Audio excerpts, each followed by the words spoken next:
Hi, I'm Alex Hillman, Project and Community Manager at Hunters Entertainment, and welcome to Community Plays. This series will showcase an assortment of Hunters Entertainment games and members of our outstanding community. We'll have a range of one-shots and mini-campaigns where you take control. If you'd like to find out how you can get more engaged with Community Plays directly, be sure to join us on Discord and our Twitch channel. Our moderators in chat will provide you with all the information you need in order to get connected. But now, on to some games.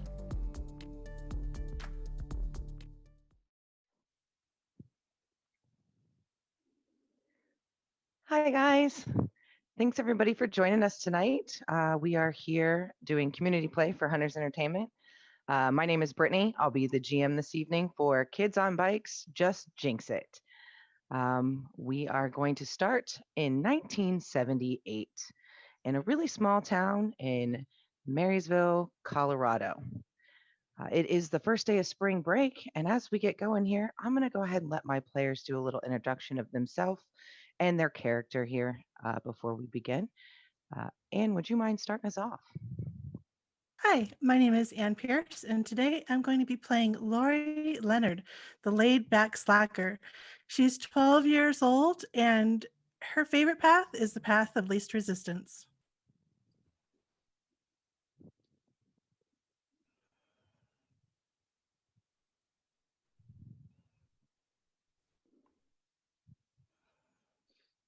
All right, and Jules, what about you? Hi, my name is Jules. I will be playing Delilah Jacobs tonight. She is a brilliant mathlete and a 13-year-old who is very proud to tell you she skipped 2 grades in elementary school. So she's an obnoxious freshman in high school. All right. Sin, what about you? Hi, good evening, everyone. I'm Sin. You may have seen me around the channel in various shapes and forms. Tonight I'm playing Amber Taylor, who is the provider for her 2 younger siblings, who are incredibly mischievous. All right. And Ari Winters. Yeah.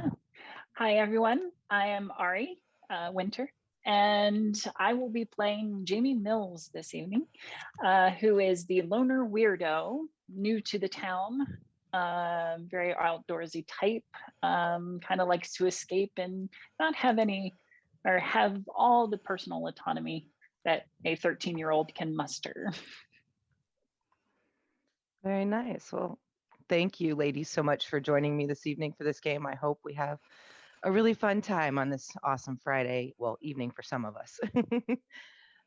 We are going to go ahead and start our story here. We are going to start first day of spring break, no school. All right. Happy for some of us, maybe not for others. In a little town like this, there's only certain things you can really do. So most of the kids and teens start their spring break off at the mall. It's a small mall. Inside, you'll find a few clothing stores, a gadget hut, the fun zone where all the little kids play, the record store, an arcade, so to speak. It consists of 3 games that take the quarter slots with the joysticks. And everyone's favorite, the soda pop stand. Owned and ran by our very own local legend, Mr. Candy. Mr. Candy won the Best Root Beer Float Award at the State Fair in 1972, and he won't ever let anyone forget it. As we start our day, we'll go ahead and start off with a little conversation. I'd say that you ladies are all kind of hanging out near the soda pop stand, and I'll let you guys take it from there. We'll go ahead and we'll start maybe with Amber. Who are you with, and what would you like to talk about for the first day of spring break? Probably hanging around with Delilah. Most likely discussing stuff that was the homework that was assigned in the class, because Amber likes to finish her assignments early on. That way she has more time for other things. I finished early too because it was pretty easy. Yeah, I figured the math was pretty easy for you. I was kind of stuck. But, we've got all break to work on it. Yeah. Jamie is probably over by the candy dispensary stuff, little scoops of candy as she's filling a bag of gummy worms, taking a few out and like munching into them, totally ignoring just about everybody around her. Yeah, I think I'm probably digging through my backpack trying to look for the money that I saved up for spring break, but there's so many food wrappers and receipts in there. I'm having a hard time finding my cash. And I just kind of ran out of the house because if I didn't leave right away, my sisters and my mom were going to ask me probably to babysit my little brother. So I had to get out of there before that happened. So I'm digging through my backpack trying to find my change because I'm thirsty. I would really like something to drink. Water is free. Okay. That's my favorite little piece of advice. You don't have to pay for it if you just get water. Yeah, maybe if you go outside to the woods, maybe and take a cup down to the river. Oh, nice. That's smart. I'll write that one down. Yeah, I don't have I a think of all cup. people, you should have known that. I mostly know math. Alrighty, and as you guys are having just a casual conversation to start your day, in walks a very pretty girl. No one knows who she is. You start to kind of hear whispers around, like, whoa, who's that? Oh, is that the girl mom was talking about this morning? And this cute little kid's going, she's so cool. And he's just got hearts above him, basically, as this character walks in. And I'll give you a description here of her.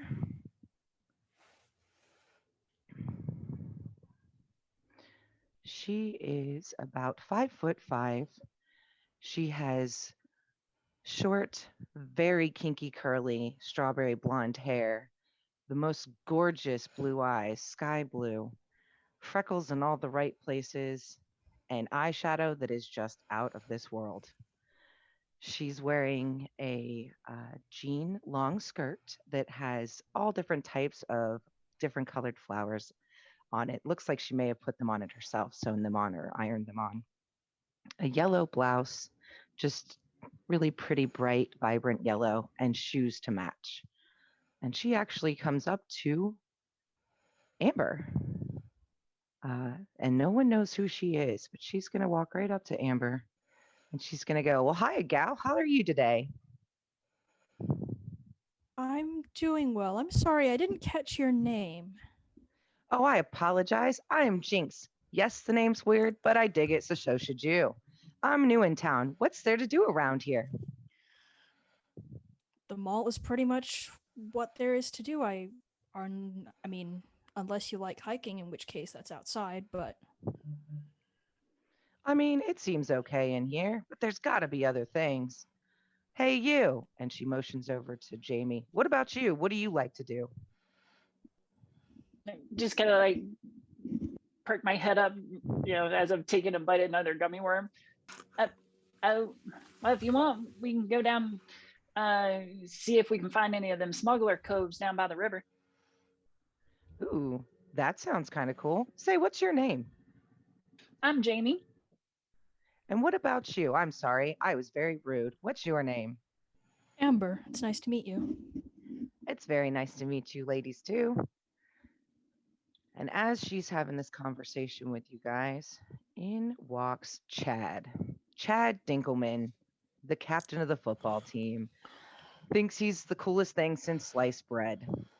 Walking in with his bros, walks right up to Jinx like he seems to know her, but he clearly doesn't. And he goes, hey, can you dig it? Jinx is like, dig what? It. Jinx kind of giggles. Oh, I get it. You're one of those special boys. Sure, dude, I can dig it. Wait, what? And Chad just kind of stands there a little confused for a minute. Does anybody have anything they'd like to say to Chad at this time? I would like to accidentally dump my food wrapper and receipt contents all in front of Chad and his friends. Accidentally. Hey, kid, what are you doing? That's not cool. Oh, sorry, I was just looking for change for a soda. And I start picking everything up and putting it back in my bag. Don't you know who I am? Yeah. Then I best you move along. He just kind of motions you to get away from him. Jinx then pipes up and goes, Say, buddy, I think you're a little far out right now, and we're just not down for that. If you could just go about your day, that would be great. Chad kind of scoffs and is like, Psych, whatever. I'm out, dudes. Bros, let's go to the crib. And he motions the guys, and they head out. His two friends behind him follow in tow like little puppy dogs.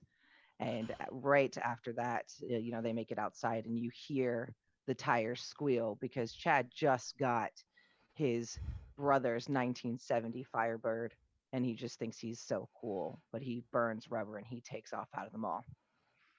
Jinx looks back at you girls. So that was kind of weird. But anyways, I'm down for some fun. Anybody up? Well, as long as I get back by sunset, I have to babysit my brothers.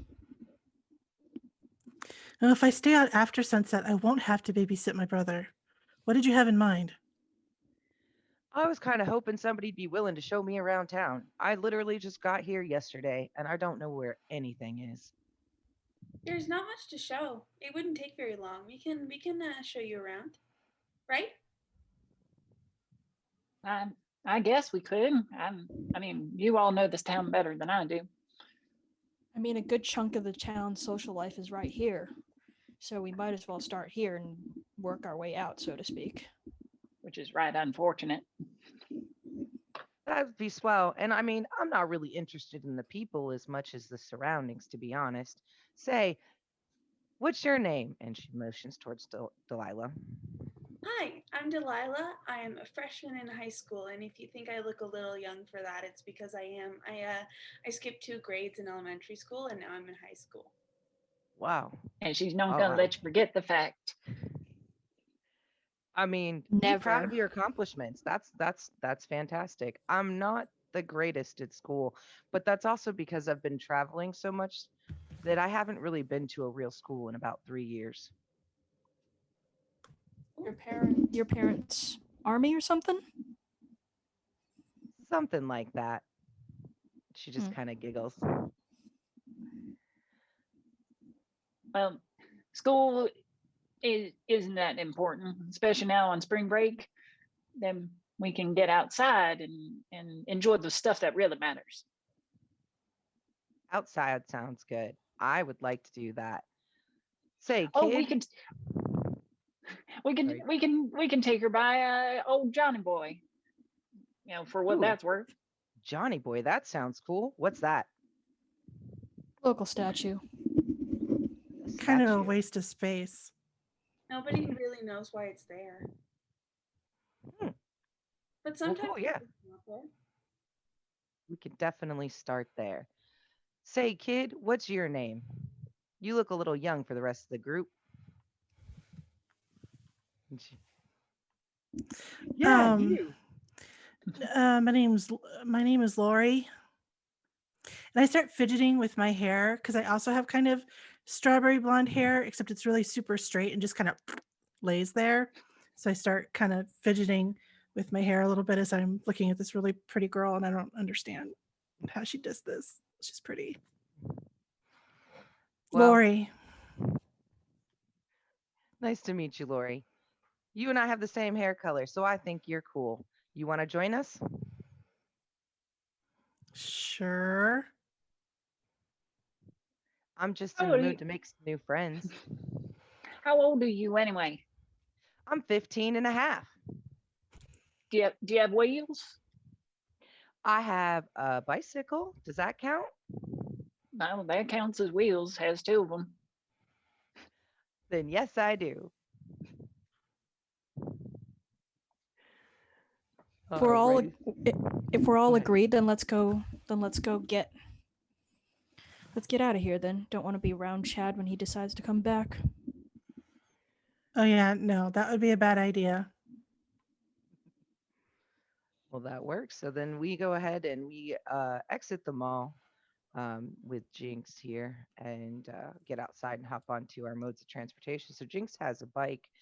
Does everybody else have bikes too, or has somebody got some alternative wheels? I have my sister's hand-me-down skates. They're kind of dangling tied to my backpack. All right. Well, you can tie yourself to the back of my back, and we can head in town. I'll pull you along. That's funny because like you have a bunch of wheels. Like cars only have 4. You have like what 12? I think they usually go. Well, are they roller blades or roller skates? Because then it's 8. Eight. Yeah.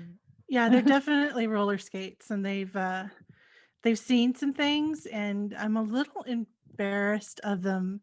As we talk about going into town, I start putting them on, but I cover them a little bit with my jeans because, yeah, they've been around for a while. All right. So, to give us a little, I guess our viewers a little bit of a layout for our town here, and you ladies as well. So the mall is towards the south of town. And then you have this central area where we're going to be headed to our statue of John Quincy Adams, also known as Old Johnny Boy. You have the school off to the east, and it's just one school building because it's a pretty small town. You do have mountain area to the north and a mountain area to the northwest with a park centering in between the two of them and kind of connecting them with trails and hiking and such. Um, in our town here, we are known for our spring flowers at our park. Astor Field is what the park's name is.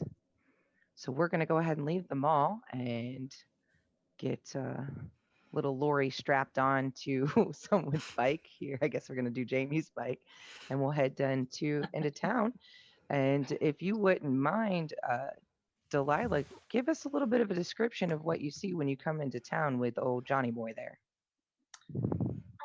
There's this big sort of bronze statue there, up on a pedestal that just all it says is John Quincy Adams, and people, he looks kind of like the pictures in the textbooks in the one page that John Quincy Adams' presidency gets, and there's he's got a hat on because some of the boys were feeling silly because spring break, I guess.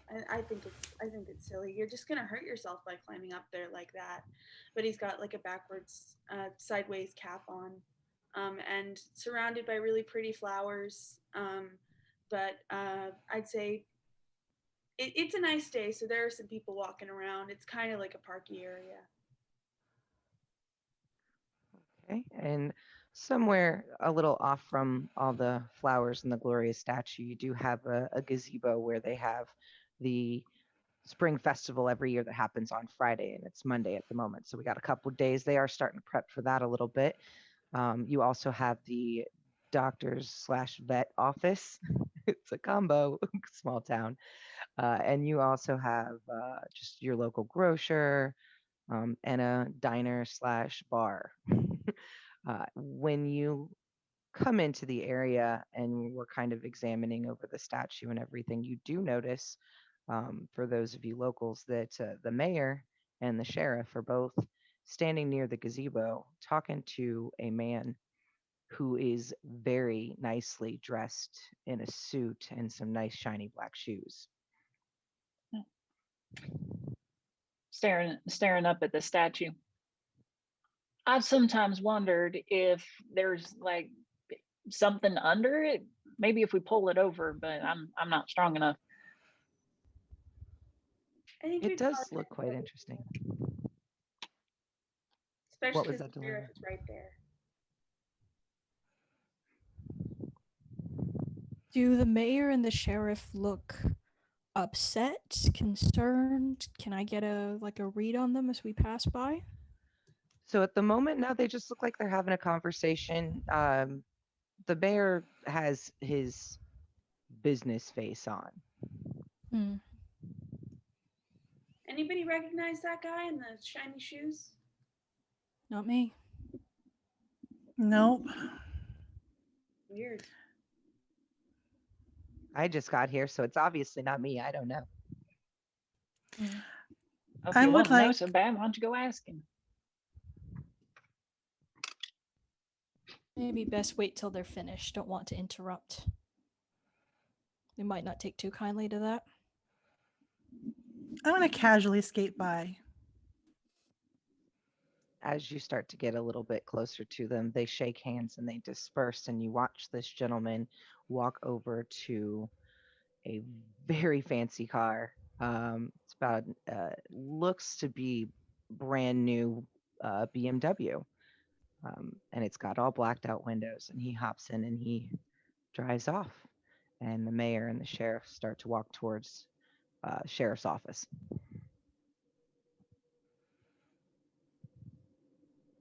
I skate back and I say to Amber, that's a fancy car. Yeah, rich guy must be. But what he was doing here, I don't know, unless he was here to buy a load of flowers. They're actually protected. It's an officially designated park, and so you're I meant from the spring festival, but that too. Maybe he's going to be in the festival. I don't know. I try and stay away from that stuff. I don't know what the plans are. And I look over to Hey. Delilah like she might know. Festival? What's this festival you're talking of? Spring Festival. It happens every year. It's pretty nice. One of the only really things that happens much around here. We like our flowers. Flowers are awesome. As you can tell, I like flowers too. And she kind of twirls her skirt. So you said Well, Yeah. just today. What are you doing here?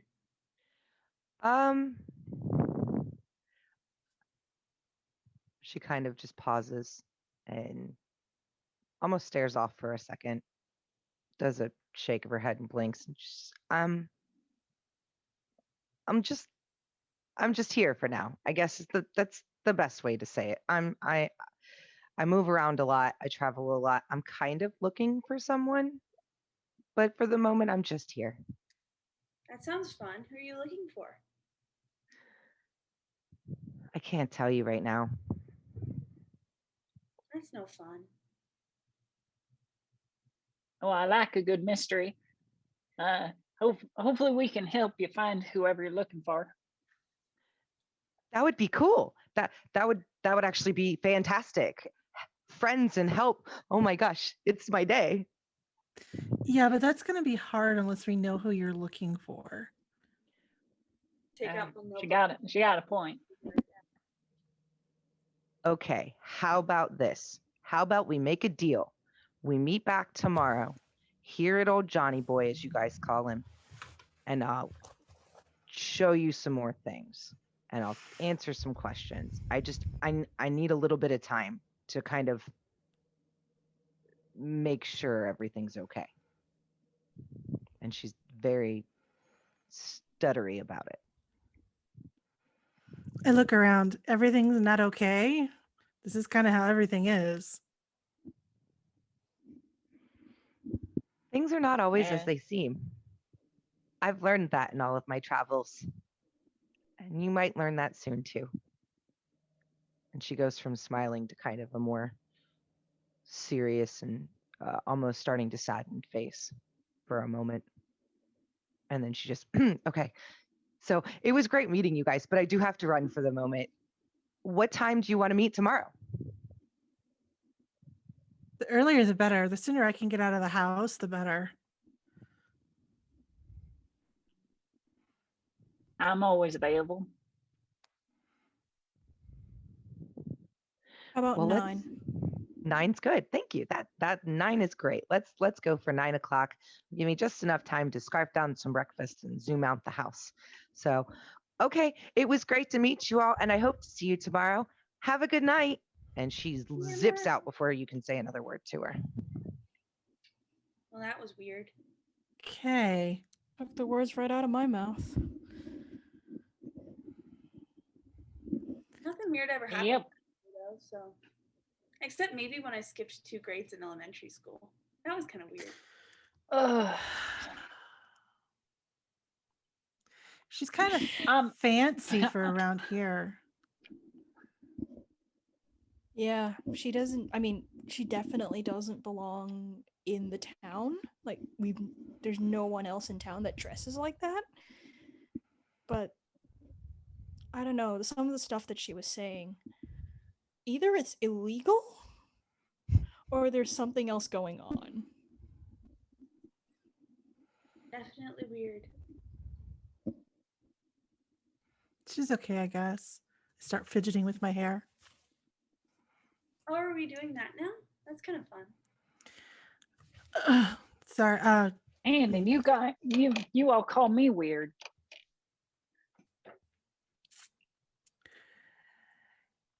Yep. All right, we all copacetic, because otherwise I'm just gonna take off my my house. Sure. I'll see I you think guys. we're good. Meet you back here. 9 o'clock. 9 o'clock. All right. And at that point, we go about our evenings here. Everybody starts to roll their way home in whatever wheels they have and have dinner and spends time with the family, probably gets stuck with your siblings for the evening. And then we will go ahead and skip forward to day 2. And we start at 9 a.m. sharp at Johnny Boy. Jinx is already standing there waiting. Who's arriving first? I plan to get there at exactly 8:30. So you and Jinx are obviously already talking then when the other ladies start to roll up then. But before they do join us, Delilah, Jinx gets super excited when you show up and she's like, oh, yay, friend. I'm so excited. It's fun here. I've been here since 7. I was just so afraid somebody wasn't going to show up, that, or if they came early and I wasn't here, they'd leave. So I've been here waiting. It's so good to see you. Hi. Hi. You too. So do you have any siblings? I have a couple younger siblings, but they're like 4 years younger than me and 6 years younger than me. So they just kind of hang around the house. Oh, wow. And I'm Okay. I'm in high school. I'm kind of mature for my age, if I do say so myself. So Just curious, because I like to ask everyone this. What's your favorite color? orange. Like Orange sunset. is good. Nice. I like yellow because of the sun. So I think we're going to be really good friends. Cool. And then I as we're will talking, you guys can I will amble up shortly after, because I'm usually up at the crack of dawn anyway. Morning. Morning. Hi, Jamie, right? Yeah, that's me. Thanks for coming back. How are you this morning? Gummy worm. I'm good. It's a little early, but well, not really early. Kind of late, actually. Could be doing so many other things. Random question, Jamie. Do you have a favorite color?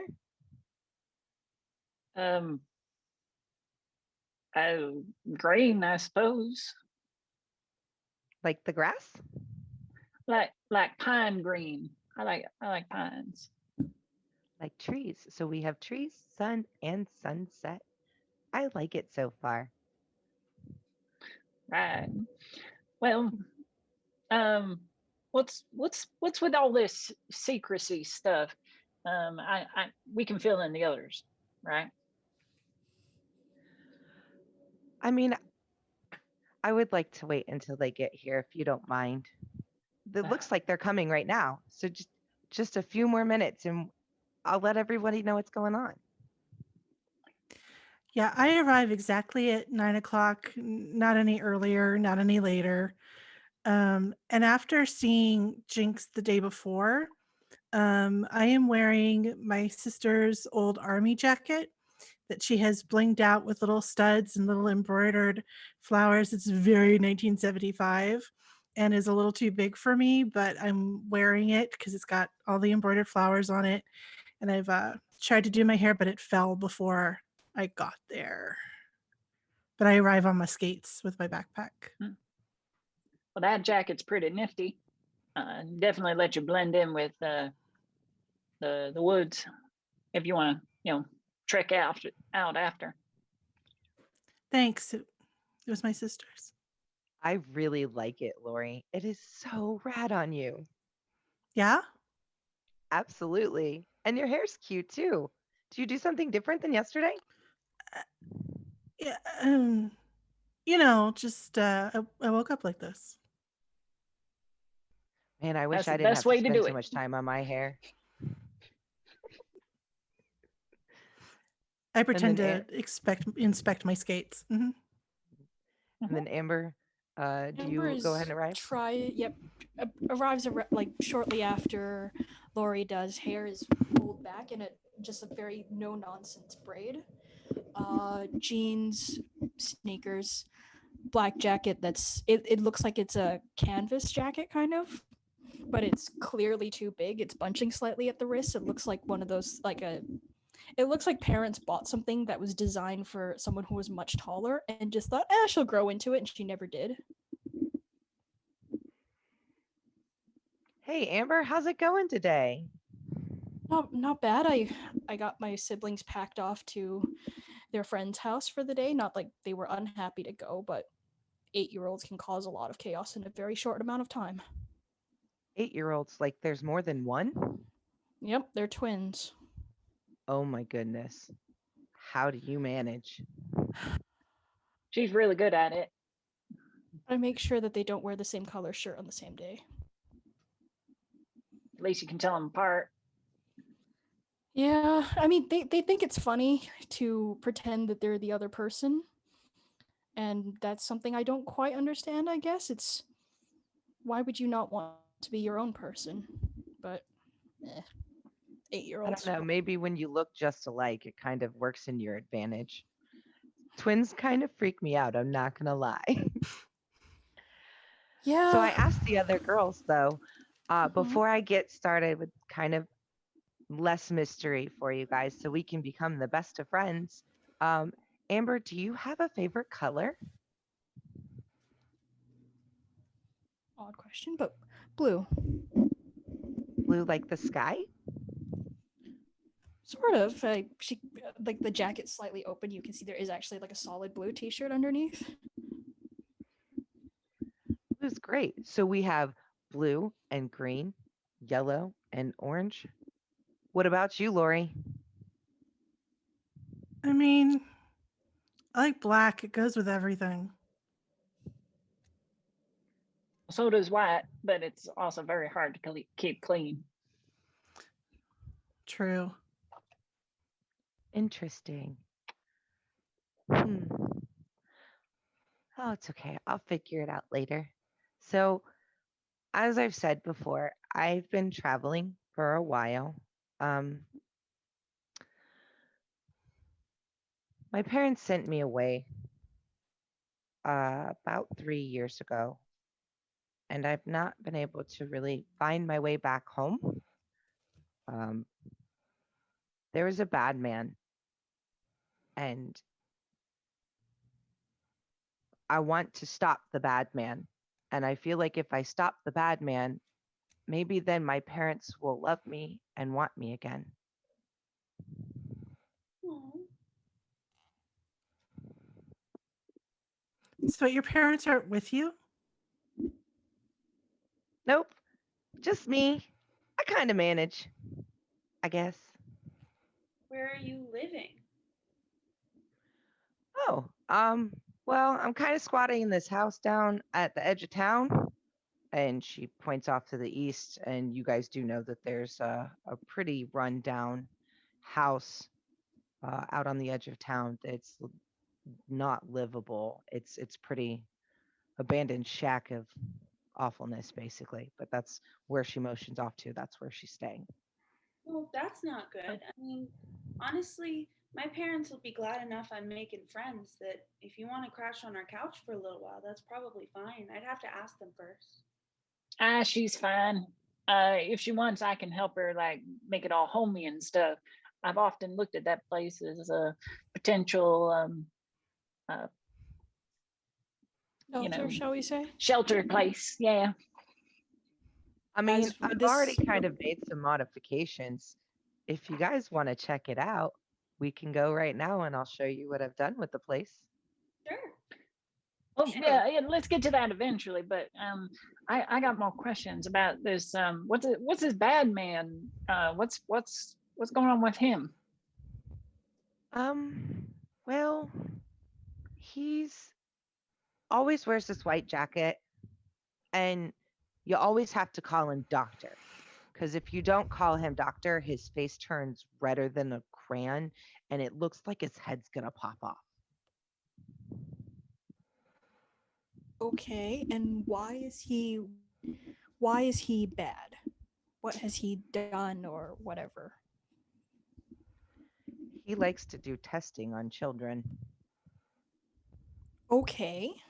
She does like a big deep gulp when she says Right. it. What Quick kind question. of testing? He just Go ahead. Your question? yeah, Amber. No. I was going to ask if that dude who showed up in the fancy car yesterday, did she recognize? Did he look like a friend of this bad man? Nope, never seen him before. Okay, that's good then. Sorry, Jamie, go ahead. That's all right. I was just asking, like, what kind of testing? What kind of weird sciencey stuff? Well, so my parents sent me to this doctor to have me fixed. They say that I was born broken and that there's something wrong with me that needs fixed, even though I think I'm fine. And this doctor guy I guess he thinks I'm broken too and thinks he can fix me, or at least he tried to. You don't look broken. If that I'm helps. going to say the same thing. Thank you. I think I'm okay, just the way I am. Why did your parents think you were broken, though? That doesn't seem very nice to think about your own kid. When you ask her this question, she kind of starts to visibly look upset and starts to cry a little bit. And she's like, Dig into a pocket, hand her a piece of Can we- tissue. yeah, can we not talk anymore about my parents right now, if that's Okay. okay? Okay, so I would the important appreciate that. question is, why is this bad? Where is this bad man? Is he back wherever his lab or whatever is, or what? And if we get the no. bad man, what does that do? So the lab blew up. It went boom like crazy everywhere, and everyone was gone. Everything was gone. It was just me. I was the only thing left. But I think the bad man came here. Wait a minute. The lab blew up. Mhm. Like how Big did this explosion. thing- I couldn't hear for a week. The lab blew up, or you blew up the lab? I mean, I don't think it was me. I don't know. No, I didn't blow up the lab. I don't know what did. I just know that everything was gone. Were you there? Hmm. But you survived it. Somehow. Yeah. That I haven't quite figured out yet. Huh. That doesn't seem scientifically probable. You don't have any burn scars or anything. There's got to be some sort of scientific explanation for it, but I don't really know. We'll have to. We would need to investigate further. And I sort of take out my notebook and my pencil, and I'm like scribbling down notes and like drawing lines to connect things that like we have no information. But And if everything disappeared, then why do you think he's here? Is he who you're So, yes. So he wasn't there when the lab blew up, Oh. and he doesn't know that I'm okay. I Oh. hid from him and I watched him leave, and I've been just trying to follow a trail, but it's taken me everywhere. So I don't even know. I hope I'm in the right place. I've been everywhere from Kentucky down to Oklahoma. The only place it seems like I haven't been is California. This isn't California, it's Colorado. Yeah, but I'm here, so I've been here. Right. That's logical. Right. So do you know this doctor's name besides doctor? Dr. Clyde Brinberg, or Barkface when he's not around, because I don't like him. Right, but we're like just kids. So you find him and then what? Like, how do you stop him? We can't stop him. He's an adult. I'm really worried that he's doing awful things to other children, and if I don't try, then who else is going to do it? I'm Well, kind of brave if you can't tell. I've been on my own for a while, and I kind of feel like I might be able to try and figure something out. Maybe get the good guys to bring him to justice. yeah, How it does was he do these awful things? Is it like, does he kidnap people? What is it? Um, I only saw two other kids at the last place I was at, and they were both just like me. Their parents thought they were broken, but they thought they were okay. Well, I think that if a kid can live on their own and go all over the place and have adventures, then why not? Let's try. I've never been on an adventure before.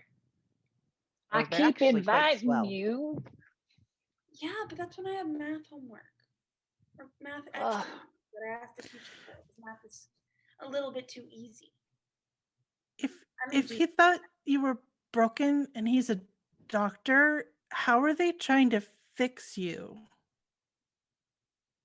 He would put me to sleep with this gas, like the mask, and he'd just breathe in, and then I'd wake up and I'd have band-aids on me sometimes, or my arm one day didn't work for 3 days. Um, I couldn't see for a week one time. I don't know. Every time I go to sleep, I wake up, something's wrong for a little bit, and then I'm okay again. Hmm. sounds bad. I'm not a big sciencey person, and like I said, I haven't been to school in a long time, so I'm not as smart as you guys. Nah, you don't need the math smarts like Delilah there. Uh, you just need to know the right people, I think, Math smarts, and maybe what, math smarts are helpful. If they're like not when. all the time, if you want to be like a rocket scientist or a mathematician, or if you want to be really any scientist, they use a lot of math, and people who design stuff use a lot of math. And Like like I said, there ain't a lot of use in it. Do I think she's telling the truth or do I think she's spinning a tale?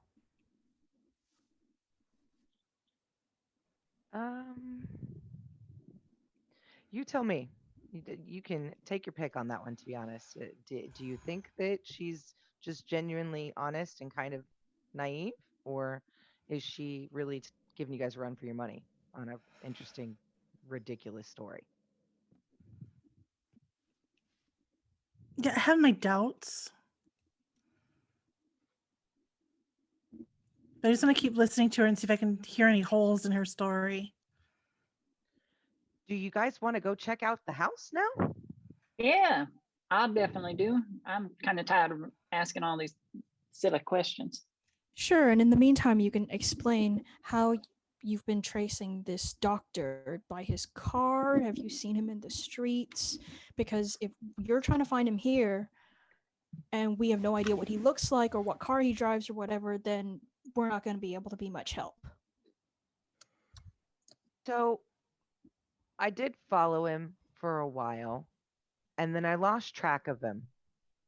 And I read an article while traveling this way about some children that went missing. And I know he doesn't usually just take children, or at least I thought I knew, but it was the only thing I could think of, and maybe at least I could check and I could try, because at this Okay. point I've been going so long, I just don't know what else to do. Okay, could you at least tell us what he looks like, maybe? I'm assuming one head, 2 arms, 2 legs. Kind of goofy looking too. He's got a big old poof ball of hair. He wears these really weird glasses that make his eyes pop out, and always wearing that white coat. He's kind of tall, like really tall. And she's just kind of looking up and just kind of like motioning as high as she can. Mm. To know. Okay. Where did you read that kids are going missing? Oh, I'm pretty sure it was in the Colorado State Journal. And how long ago? Oh, like 2-3 weeks ago, maybe? Okay. Question to the GM: is there a town library? There is. It's actually at the school. That's the best they've got is the school library. Okay. So Would it archive newspapers like the Colorado State Journal? unfortunately, it would not. If you wanted to access information like that, you would have to go to one of the larger towns outside of yours. Yours is still kind of not up with the times on keeping a track of everything going on around them. They're kind of just centered where they are. They do local news, and that's about it. Okay. Have we heard anything though from like our parents or whatever about kids going missing? I would say, Amber, your parents work a lot, right? Both of them. Yeah. So I would say that one of your parents, if not both, work outside of the town. So you may have heard your mom when she was home at one point talking on the kitchen phone to one of her coworkers about um, some new funding going into some specialty research on children. But it was a bunch of mumbo jumbo for you. You didn't really understand what she was saying, just that there's children and research. And she works in like I'm assuming the next town over, like the big town. Yeah. Okay. Well, I'm sweet. Let's assuming get Jing. going. Eh, And then we go ahead and we'll Yes. ride off and we'll head out to the house. And as you Mhm. guys are I'll share that strolling along information way, quietly to the other four without letting Jinx overhear it. there you go. You guys are starting to come up on the house, and what you've always seen to be just this rundown, beat down shack is not what you see as you come towards this house. You see a giant 3-story house, big white pillars up the front, glorious porch across the side and all the way what looks like goes towards the back, flowers lining the entire driveway and the walkway up to it, and it just looks majestic compared to anything you guys have seen in this town before. That looks like a lot of work. Did you do all this? Let's say yes. Let's say. I mean that kind of cancels out a lot of my plans for the place. I was hoping to, get some nice stuff installed, new doors, maybe some trap doors, lead out into some tunnels. So as you guys start to come down the long driveway, Jinx being at the front of the group on her bike. Her tire hits a big hole in the driveway, and she literally goes flying over her handlebars onto the ground and whacks her head. And in that moment, when she whacks her head, the appearance of the house and the appearance of Jinx both change in an instant. And as she's laying there, you see what looks like a scrawny little boy. And then she kind of like comes to, and she's back to her. The house is back to it. She brushes herself off. I'm okay. I'm okay. Everything's okay. We're good. And she looks around. Yep. Everything's good. We're good. Yeah, I'm not sure everything's okay. I lean over What to Lori the- and go, let's go inside and talk about this. We don't want to yell in the main street. I Kind look of around. Did corralling the anybody else younger see that? Jeepers creepers. Mhm. Was there anybody else on the street who would have seen Jinx hit her head? Anybody watching the house? No. You Nobody guys are walking out by? out kind of away from town. Well, in town, but away from the neighboring area. So it's just you guys. People have kind of left this place to just rot and fall off. Let's So- go inside. I think we have a few things we need to discuss. I So see. at this time, I am going to share with you guys here in Roll20 a character sheet for Jinx. And we will have you each pick a personality trait that I have listed here. And from now on, as we go through this, if a certain personality trait that you chose comes into play, I'll allow you to have some control over Jinx at that time, so we can all take a feel for playing Jinx. So for those that can't see our screen, the personality traits of Jinx right now that could come into play are good sense of humor, aggressive, well-spoken, creative, gentle and less provoked, very fidgety, never wants to be alone, and scared of the dark. Hmm. And we will start here with Jamie. Pick a personality trait for me that you would like to embody as Jinx. Very fidgety. Okay. Lori, Scared of the dark. Delilah, I'll take gentle and less provoked. and Amber. I'll take aggressive. That should be fun.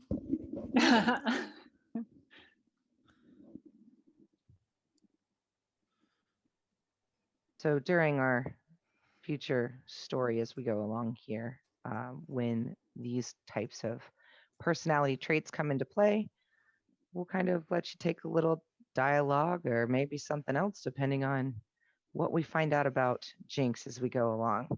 So we will go back into our story now, and as we go into the house, everyone kind of looks around at this glorious house and doesn't understand, obviously. And Jinx just kind of smiles and bobs her head and goes and sits down on this huge couch and just plops. Have a seat, ladies. Let's talk. Hey Jinx. Can you teach me how to do that? Do what? I mean, if I could do this, it would save me a lot of time. Like I wouldn't have to do as much. I could totally chill out if I could just, do this. Can you teach me how to do it? Yeah, you wouldn't have to dress yourself. You'd just be able to walk around naked. I mean, I guess I But- never thought of that. I'd never have to clean my room. That would be awesome. So, I mean, I don't really know how I do it. I just think of how I want something to look, and then everyone else around me sees it the way that I do, including me. Yeah, I've tried that. It doesn't work for me. It's not logical. It doesn't make sense. I don't. When you eliminate all possibilities, whatever remains, however improbable, must be the truth. Don't you go all Occam Razor on us. Oh no, that wasn't Occam Razor. That was Sherlock Holmes. But Oh, I know, but the theory behind Occam's razor is that the simplest answer is probably the best one. Can you guys Have you always been able to do that? Like always? No. This started when the lab exploded. So this wasn't the broken thing. This is not the thing that's broken. This is something new. I fixed me. I am me. So I didn't fix me. I just made me the me that I am. But so that you could all see it. And if maybe eventually I could find my parents and show them that this is me, they might actually not think I'm broken anymore. oh, the oldest member in the group is just going, "Oh God, now I know what's going on." Very quietly in the corner. Yeah, no, Lori's 12. She's really trying to put it together and just not putting it together. Delilah just is only half paying attention to the conversation, is just looking around and like writing things down and just like it doesn't make sense. It doesn't. It's not. I don't. And just muttering to herself. You know them math equations that have the imaginary numbers. Oh, she's able to create imaginary numbers. That's not how imaginary numbers work. Then why do they call them imaginary numbers? Because they don't exist on. I can explain another time, but like if I if I take the square root of -1, it doesn't make a house.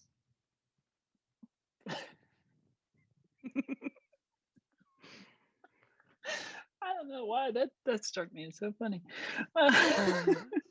So as we're kind of all a little perplexed at this point by Jinx at the moment, does anybody have any more questions for her at this very moment? So many, but none that can be put into words. Well, I think alrighty then. I was going to say, I think this is when Amber tells her that she might have overheard something from the next town over. Oh, that would be great. Wait. Oh. It's a Okay. ways from here. But Shoot. at least you were in the right state, I guess. Yeah, I mean, it's something. I'll figure it out. But hey, Delilah, you seem to be the smartest of the group, right? Thank you. Yeah. Can you take a look at this? And she sets down in front of you a folder that's about this thick, what is that, like an inch and a half or so? Inch to inch and a half thick. And as you open it up, it's Jinx's entire medical file, from what it looks like to you, since you're the smart one in the group. And it says at the top, Jeremiah Tonsley. But it's got a picture of Jinx next to a picture of the little boy that you saw when she hit her head. So there's two pictures with the name Jeremiah Tonsley. Oh, so do you have like a twin? No, that's all me. Oh. She takes a pencil. She's like, well, that's the wrong name though. So I'm just gonna scratch it out and put Jinx. Thanks. Why didn't I think of that? Man, you really are smart. Thank you. Well, what's all that say? It's a medical file. I did skip 2 grades, but I'm not a doctor, so I don't really know exactly. It's a bit of a lot of mumbo jumbo, but it seems to be a medical file. There's a That picture of would- Jeremiah and a picture of Jinx. Yes. Hey, Jinx. Mhm. If you couldn't do this before the explosion, how did they get that picture of this you now? Because you weren't you now then, right? And then um I don't remember. Um That's oh screwed up. That's screwed up. uh and she gets really fidgety.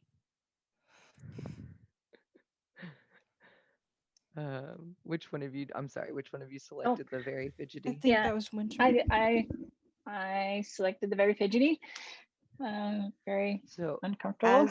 as Jinx starts to fidget and you take control of her, she almost seems like she's losing a little bit of that control over what she looks like and what the house looks like. It's kind of just slightly fuzzing. Like Amber reaches the over.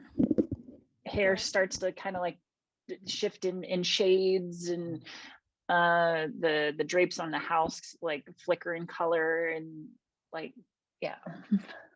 Amber reaches over, hands her, like digs into her bag and pulls out what looks like a bag of trail mix slash like jerky. It's basically rations, and passes over a piece of jerky and says, "Hey, breathe, deep breaths, in, Okay.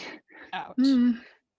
in, and out. Okay, take it easy. Eat something because I don't know. My brothers always get cranky when their blood sugar is low." Thank you. I am actually very hungry. Thanks. I mean, I didn't mean to be weird. Was that weird? I'm sorry if that was weird, but this, and pointing to the folder, this is weird. All This file is weird. not bad weird, but like really, really weird. Like the house and the Well, I mean, yeah, I guess it could be weird, but you're not upset by that, are you? I mean, like I said, not bad weird, but I don't really understand, which I'm not used to. I usually understand. I was hoping that you'd be able to find something in that file there, because I don't necessarily understand either. I like that I can do these things, but I don't know where it comes from.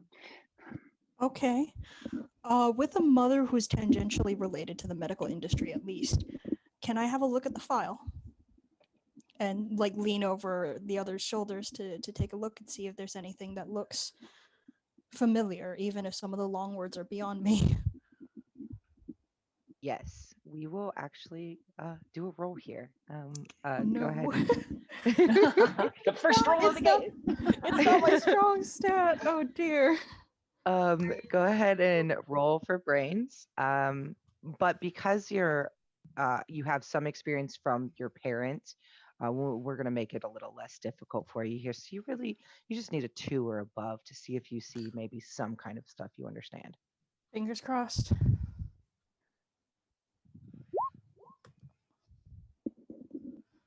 I'll take it. It was a 7. Fantastic. Okay, so you do kind of slide the folder over towards you and start to flip through some of the pages, and you see words like gender misunderstood and confusion. There's some medical terms that they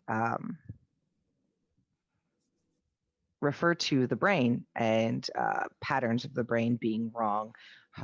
In other words, the wiring of the brain is wrong for this person.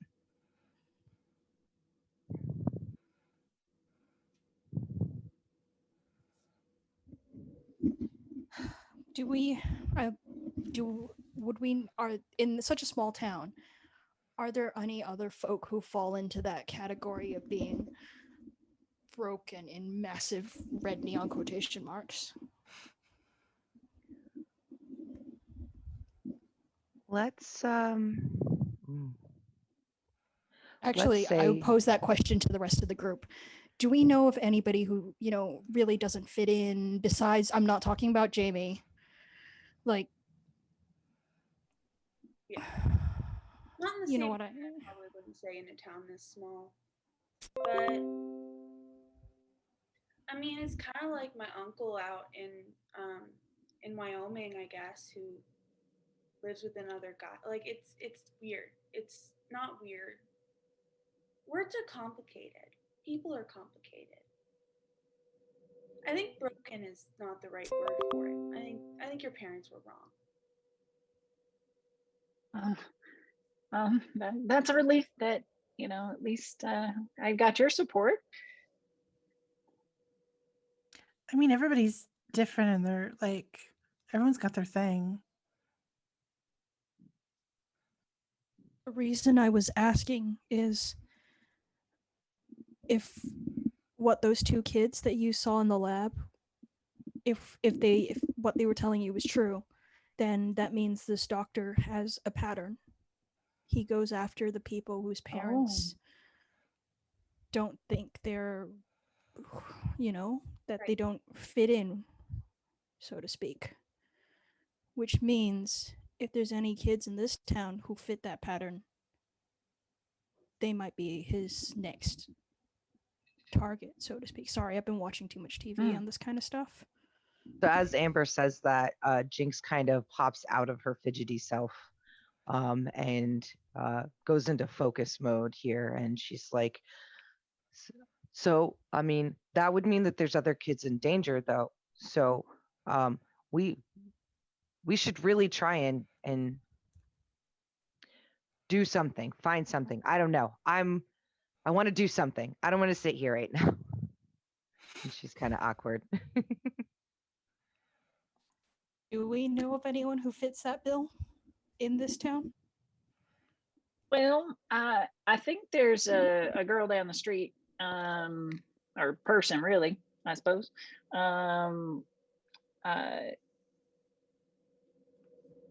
Just calls herself Z, themselves Z. They like to go outdoors with me a lot, and their parents are often very vocal about them spending so much time in pants. Oh dear. So Have we you just seen go them? here and make sure she's okay, or we go to the next town over? And because you said that your mom's works at the medical center, right, Amber? And maybe the experiments are they're trying to happen there. I don't know. I can't tell you, but let's check on the girl in town first and see what we can do. At that point, Jinx pipes up, "Oh my goodness, I almost forgot." She snatches the medical folder real quick and she flips it over and pulls out the very back of this picture. She goes, "Here he is. This is Dr. Brimberg. See, told you he was goofy looking." And as she hands you this picture, you see a doctor just as she described. And then below it, it says PhD, MD, and don't you forget it. That seems sketchy. Seems like a jerk. I told you science amounts for nothing. Where did this picture come from? And who wrote that? Like, is the PhD, MD, whatever, like handwritten? Mm-hmm. Who's like who put this down? Because it doesn't seem to me like he would. And was that you? I'm guessing, Jinx. He used to say it all the time. It was like I said, if you didn't call him doctor, he would remind you in a very angry way and don't you forget it. And he would slam the door. Yeah, he sounds like a jerk. Bully. That guy's just a bully. I wonder if he's actually a doctor. Because like sometimes when the boys like Chad and stuff, like when they're lying about, when they're trying to impress people, they'll double down on it. It's weird. I don't get it. It just makes it obvious that you're lying. Yeah, it's my experience that people who put too much effort into something are hiding something. You can tell in the picture that he does have some degrees on the wall behind him, like displayed. But of course, the picture quality is so bad that you can't tell if they're actually his or not. They just look like kind of like Amber's mom's office where she works. The doctors put their stuff on the walls there too. So. Well, Jamie, if you're friends with Z, I mean, let's go check. Yeah, we can just to be sure. We can go zip on over to her house and their house, and see what they're doing. That sounds like a great idea.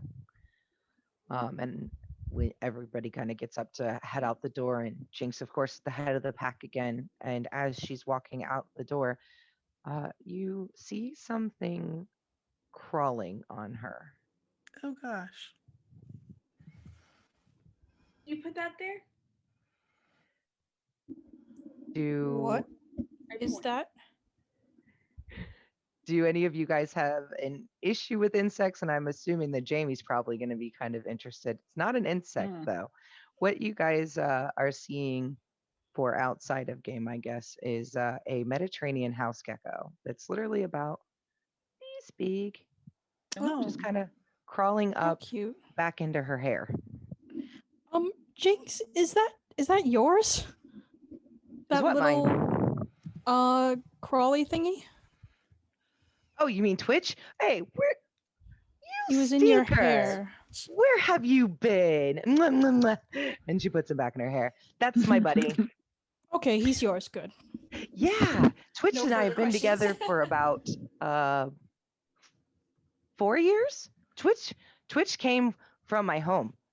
My mommy and daddy gave him to me like before they said I was broken. I like him. He's really awesome. That seems an efficient way of carrying him, I guess. Oh, he just hangs out wherever he wants to. Sometimes he goes in the hair. Sometimes he tries to crawl up my nose like a weirdo. And then I just kind of, and he comes right back out. He's cute. I like this one. Right then, shall we get moving?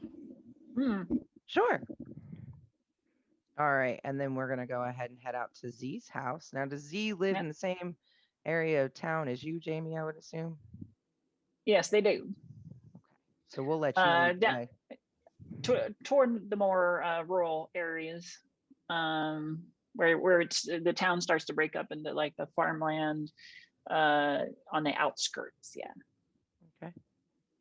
We'll say that we're at the northeast outskirts is where we're going to head then towards your neighborhood.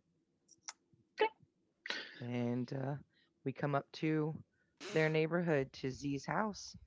What do you do? I'm just going to go knock on the door, see if my friend Z is in, see if their parents are willing to let us talk to him. Parents are often very I don't know. They don't seem to like me much, but I pay no attention. So you knock on the door and no one answers. And it's oddly quiet. That's weird. She should be home. I mean, it's spring break. Is there a car in the driveway? Yeah. Amber and I both look. Same hat. Same hat. Same. There is Z's mom's car is in the driveway. Z actually, her parents do have 2 cars because Z's dad is a military man.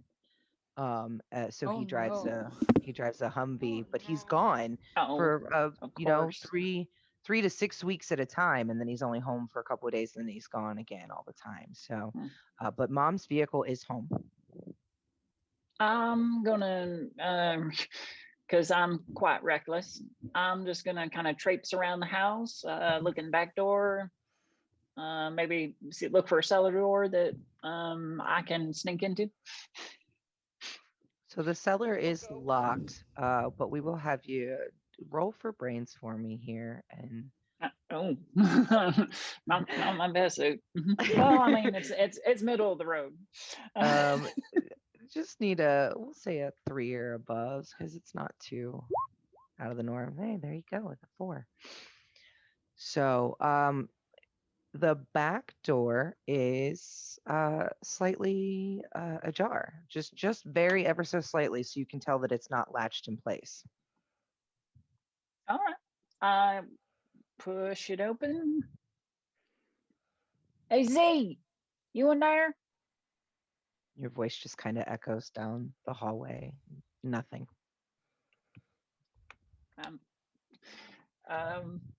Without anybody stopping me, I'm traipsing through the house looking for any sign of my friend.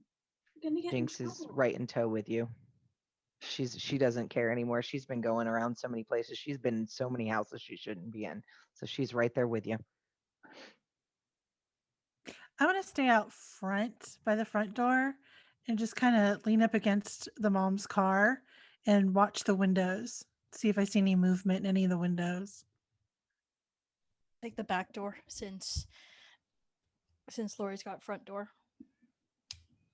I'll sort of like hesitantly follow into the house, but really be like trying to like not really engaging, more just being nervous. Not wanting to get in trouble. We're gonna get in trouble. So as Jinx yeah. and Okay. Jamie go ahead and start to walk into the house more, very muffled sound of crying comes from upstairs. It's just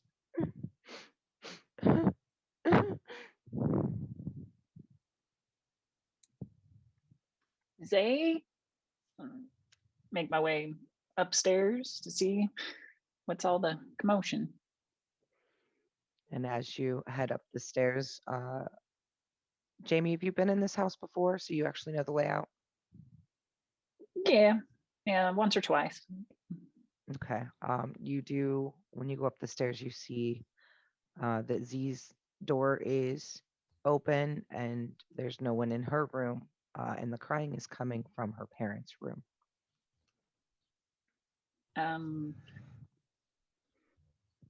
Well, I don't want to intrude on anybody's privacy.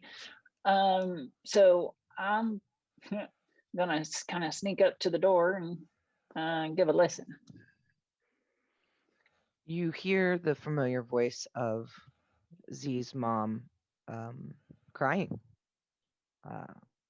At this point, you kind of Jinx peeks in a little bit with you, and the door kind of creaks, and she startles, and it's like she was almost in a trance. And hey, what are you kids doing in here? Get out of my house! Oh, we were looking for Z. She's gone. They're gone. Please get out of my house. Gone? Go away. Just go away. And she starts mushing you out, mushing you towards the door as quickly as she can, almost to the point where Jinx starts to fall down the stairs. And as Jinx starts to fall down the stairs, she kind of grabs onto you. So here I'm going to need you, Jamie, to go ahead and roll for, we'll say roll for brawn for me and see if you can kind of catch you and Jinx from falling down these stairs. We'll see if we can get us a 5 or above. Fantastic. 7. So you managed to go ahead and kind of catch Jinx, and as you do so, you kind of see her fuzz again. Like she is kind of, lost it, and she gets a little fuzzy, and Z's mom at this point is very confused, noticed it, and goes, "You get out of my house right now." Now hold on just a minute. And like make sure that Jinx is safely on 2 feet. Now Jinx, get your imaginary numbers together. And where did Z go? Their father sent them away. He thinks they're broken, and he just wouldn't listen to me. He took my baby. I just, please just leave me alone. Where where did he take them? I, I, I don't know. They just left this morning, about 3 hours ago. But he said that he was never going to bring them back unless they were fixed. That's damn right harsh. Can you please just leave me alone now? Gotta go to the hospital. I'll be fine. I just need some water and some rest, please. Please, girls, just leave my house, please. Jamie, we gotta go to the hospital. Well, At this point, Jinx is like feeling very aback about uh, g- intruding on and maybe forcing this lady to cry some more again. So she's like, I'm out of here. And she bolts down the stairs and out the back door. all right. Well, have a good day, Missy.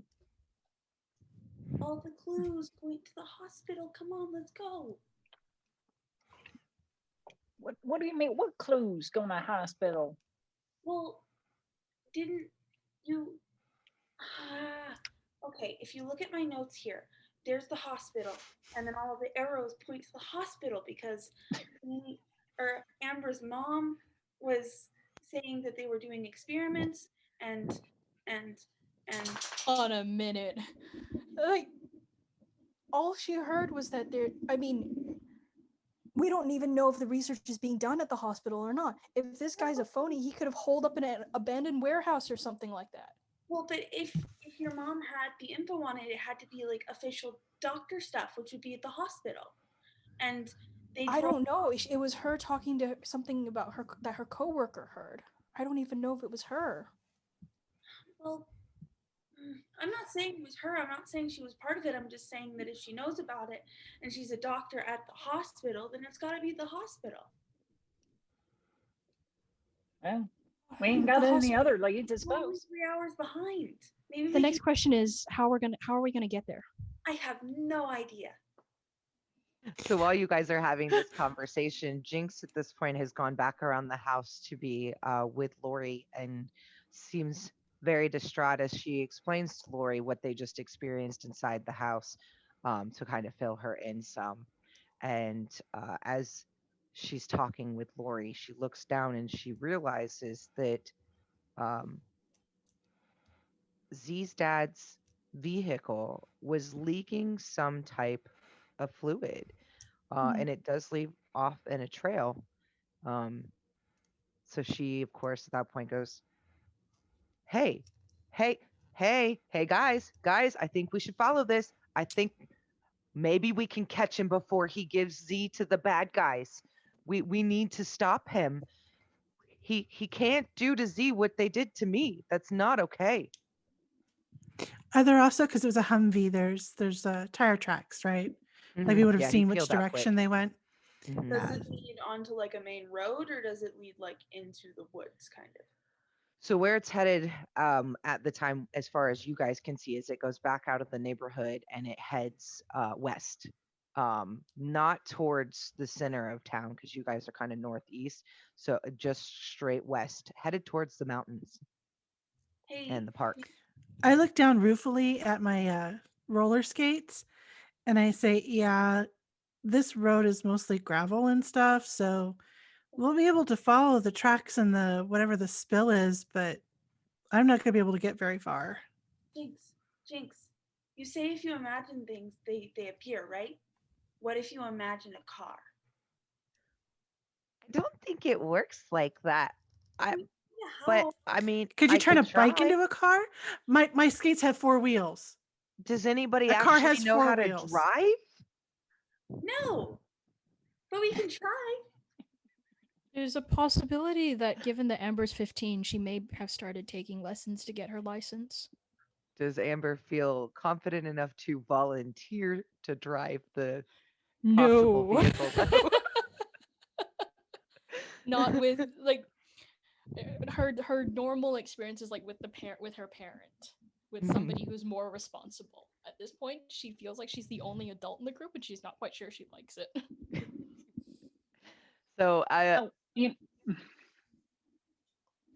I would say that I could probably use some adversity tokens to have some those bike spokes things that were in my pack. That put them on the back so that you can ride on the back that or handlebars. Lori could just put her feet on and she'll be fine. Lori, do you feel comfortable riding spokes? I mean, that's fine for me, but what about you, Jinx? I think I can handle this. And as she says that, she just kind of winks at you, and this glorious bright yellow banana seat bike with big huge handlebars, and it's got streamers and it's so sparkly, and she just goes, I did it. I look at the That's pretty spikes, I look nifty. at the fancy bike, I look at the spikes, look at the fancy bike, and I climb onto the spokes.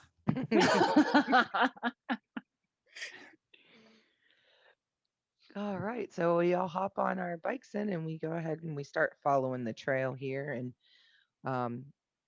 we kind of start to lose the tracks. They get muddled with other tracks, and it's getting harder to kind of decipher in between them. But you are coming up on Astorfield Park at this point, which Jinx has never been to before.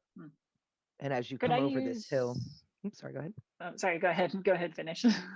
As you come over this hill, and you're getting closer to the mountains, you just get a full view of the field of flowers at the front of Astor Park that are the reason why people even ever come to this town, because they've just hit full bloom and they are just a sight to see at this time of day. The sun's just beating down and the colors are glorious. And Jinx just gets this giant twinkle in her eye and her jaw drops and she's just like, oh, you guys live in heaven. Oh. It's all right.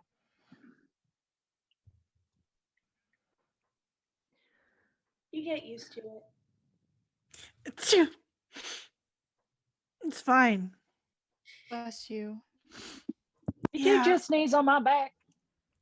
Oh, look, flowers. I've got tissue in my pocket. I'll help you clean it off later. Let's keep moving. I've had worse things on me. So we go ahead and we do make it to the park, and about this time, everybody's feeling a little tired. Maybe want to kind of hop off the bikes for a minute as we're coming. We've passed the flowers at this point. We've actually gone to the park area where there's a little playground. There's some picnicking area and things like that. And Jinx just kind of hops off her bike and sets it down on the ground and sits up on top of the picnic table, not on the seat part, but the actual table part, and goes, did anybody bring any snacks? I'm starving. I hand her a handful of trail mix. I got gummy worms. Trail mix and gummy worms. Fantastic. It's a great combination. Crumbly saltines. Crumbly saltines that were like sitting in your pocket and are stale. Yeah, like it was, the box was already open and somebody already opened this particular sleeve of them, but it was easy to grab and put in my bag. So, I mean, I didn't close it or anything. There may be crumbs everywhere, but they're only a little stale. All right, and then we all go ahead and we pop a squat and kind of get our thoughts about us and eat a snack here for a minute. And there is a little water fountain near the playground where everybody gets a little drink and just kind of takes a breather for a minute since it is lunchtime and we really don't have lunch on us. Mm. But Jinx is kind of like, this park's pretty cool, but what do we do from here? Is there anything special about this park? It's between the two mountains. Flowers mostly. Wait, wasn't there the rumor that there was some like abandoned gold mine or something around here? Yeah, that's what my sister said. She said that I overheard her. I mean, I may have just overheard her on the phone. She and some of her friends were gonna try and find the gold mine and meet there and party or whatever. Sounds like a long way to go to just party, but yeah, it's supposed to be down in the park somewhere, like right in the middle between the two mountains, but I don't know anybody who's ever found it, but it's supposed to be down here somewhere. Maybe That they would- did find it and they're using child labor to mine the gold. Or they I just mean, that's a good as place as any to start. We could try. What's it gonna hurt if we don't find anything, we're just back at square one. But if we find something, maybe we're on the right track. Maybe your rumor isn't just a rumor. Maybe it's fact. That's. Do we still have a visual on the trail, like whatever fluid it was leaking? No, that has gone away at this point, and what you Better- guys see around would just be a big forest area, and then there are a few hiking trails. One that's more average that goes up to the North Mountain, one that's a bit more challenging of a trail that goes up to the Northwest Mountain. And then there's a center trail that is completely covered in trees and such, so you can only see Mhm. so far. And then it starts to get dark. that. I don't like talking to people, but it sounds like asking someone is going to be a lot less effort than going down one of these trails. Is there a park ranger or somebody who checks in cars or somebody with like a booth or something around because there's a bunch of tourists? So you guys do know that Ranger Tim is somewhere around the park at all times. He lives in a cabin here at the park as well, so he could be around if you wanted to kind of peek in at his local ranger shack and see if maybe he's present or see if his vehicle is around any of the near areas in the park. I like to walk up to a shack and just yell out, Ranger Tim! Just really loud. Sorry, I don't know that. Alexa thought I just spoke to her. That's hilarious. Amazing. um, at that time, you hear a voice yell from the outhouse behind the shack. In a minute, I'll be there. In a minute. Oh boy. Okay, maybe two. Charming. And Bernie Alexa pipes up from behind the trees thinking you're talking. Yeah. It's somebody from No school. Her name's cameos. Alexa. I shouldn't have said it out loud either. Nope. Yeah, I just stand next to the shack and wait. After a couple minutes and some pretty foul noises and smells, um, out comes Ranger Tim in all his glorious stature, mountain man's beard, of just salt and pepper, and maybe a little bit of red left in there. Because at one point, I'm pretty sure Ranger Tim was a redhead, but we're not sure because he's just always covered in dirt. So who knows? My kind of guy. Great. Yeah, he's about Ranger, 6'1" and probably about 30 pounds over his weight that he should be at for being a ranger or whatever. He likes to sit in his truck and eat trail mix a lot, and it's not the healthy kind. It's mainly M&Ms. Ranger Tim, did you see a giant Hummer or Z's dad come through here? A giant Hummer? Yeah, one of those big military Jeep things. No, no, not that I could tell. Although, I have been in there quite a while. Mm. um, No, but nobody goes in and out of my park without me knowing about it. And so far, I don't think so, young lady. I don't think so. Great. Hmm. Well, I go back. uh, Eh. has there been any unusual activity in the park? Anything that been suspicious?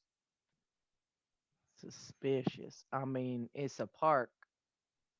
No, All no. right. And he just kind of stares off and watches a crow or something go by, and he's kind of very absent-minded. Thank you, Ranger. Did you maybe hear a Humvee coming through here? We were Nope. supposed to meet up with someone, but No, I mean it's just the usual people. I mean, there have been a lot of comings and goings because the flowers are in bloom now.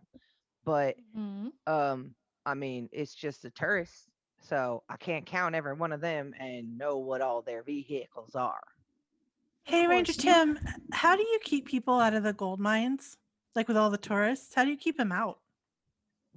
The gold mines, and he puts his hands on his belly and like almost does the Santa Claus laugh. Oh, you kids and your stories, they just get me every time. Oh, y'all know that's just a rumor, don't you? Is Well, it? we're not convinced. I mean, you feel free to explore and see what you can find. I gotta get back to work. And by work, I mean I gotta go sit in my truck. And he just takes off towards his truck. Uh, Be good, stay out of trouble, and don't litter. well, around I his. guess it's. Oh, go ahead. I Go don't know. I ahead. was gonna say, does he have like a check it, like a logbook or something, near where you're supposed to like let people in and out, or no? No, he's not good with records Figured. or writing or reading. Or general literacy. No, not his thing. He's kind of a mountain man. I Right. think That we're gonna have was to go completely old useless. school, and we're gonna have to like track the son of. We're gonna have to like look for that trail, like see if we can find tire tracks, that kind of thing in the mud. Well, Marvelous. you're the most experienced out here in the park, Jamie. So Well, it is getting dark though. So I dig into my backpack and I pull out a flashlight and hand it to them. well, Any chance we could roll like brains to try to see if we could pick up the trail, or is it just totally gone? It's so muddled at this point because there are so many tourists coming and going that it's there's no way mm, to decipher between any of it. Now it is hitting about dusk at this point. We've kind of been here quite a while and waited a bit longer than 2 minutes to speak with Ranger Tim. So Can I it go is getting close to dinner time at this before we point. go? Can I go ask Alexa if she saw Humvee? So I think what we should do at this point is just take a quick little break, if that's okay with all of you guys, maybe 5 to 10 minutes, and come back. And as we come back, we'll start our next day. If that's cool.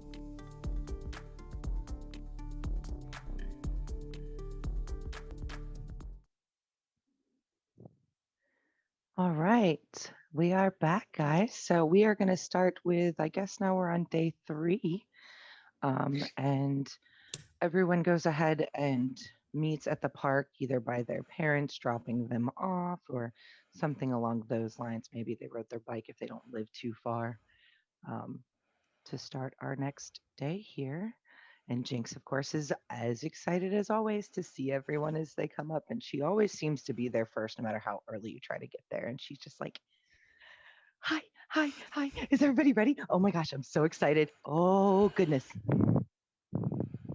calm your nerves. I mean, I like being up early, but even that's a little much energy for me in the morning. Yeah, my parents were totally suspicious. What did you tell them? I told them I made some friends and they were like, okay, then don't tell us what you're doing. And I'm like, fine. So I left. Whew, okay, good. So you didn't tell them what we were actually doing. No, but I may have asked my sister about the gold mine. Ooh, what'd she say? They didn't find it. They didn't find it either. Did they find No. anything? I don't know, but she giggled a lot, mentioned something about somebody named Steve, and then she said they didn't find it. I don't get it. What they were doing out there this whole time, but whatever. Is your sister boy crazy? Ugh. I mean, I guess they're kind of crazy about her. Heather, too. It's kind of gross. Boys are really gross. I just, nope, yuck. Well, then let's move off the subject and let's try to find that Hummer. I mean, or where it went. Got to be around here somewhere. Did we pass Z's house? Did anybody pass Z's house and see if her dad was still there, or if he came back, or if her mom was still there? Oh, I did. Did I see the Hummer back in place, or Nothing's changed about Z's house, unfortunately. okay? So nope. Their dad hasn't come back yet, so they must still be out. So while you guys are all having this conversation, out of nowhere, you see a caravan of cars. Two in the front and two in the back look like they're identical cars. They're black, boxy, Buick, blacked out windows, charcoal, like dark charcoal paint on them. And then in the center is a limousine. Oh, Hey now guys, I think it's that's that out of fancy place. guy. Yeah, he is out of place. I think that's that fancy guy from the other day. My first thought is to say, Jinx, hide. As you say that, Jinx does. She kind of ducks behind all of you, Okay. and these cars kind of go speeding by way too fast to be driving into a park, might I add. And they head up the trail that should be for walking, but their vehicles go up through that center trail and disappear into the trees. That's cheating. Having been pretty exploratory with the park, would I know kind of where that trail goes? At least generally.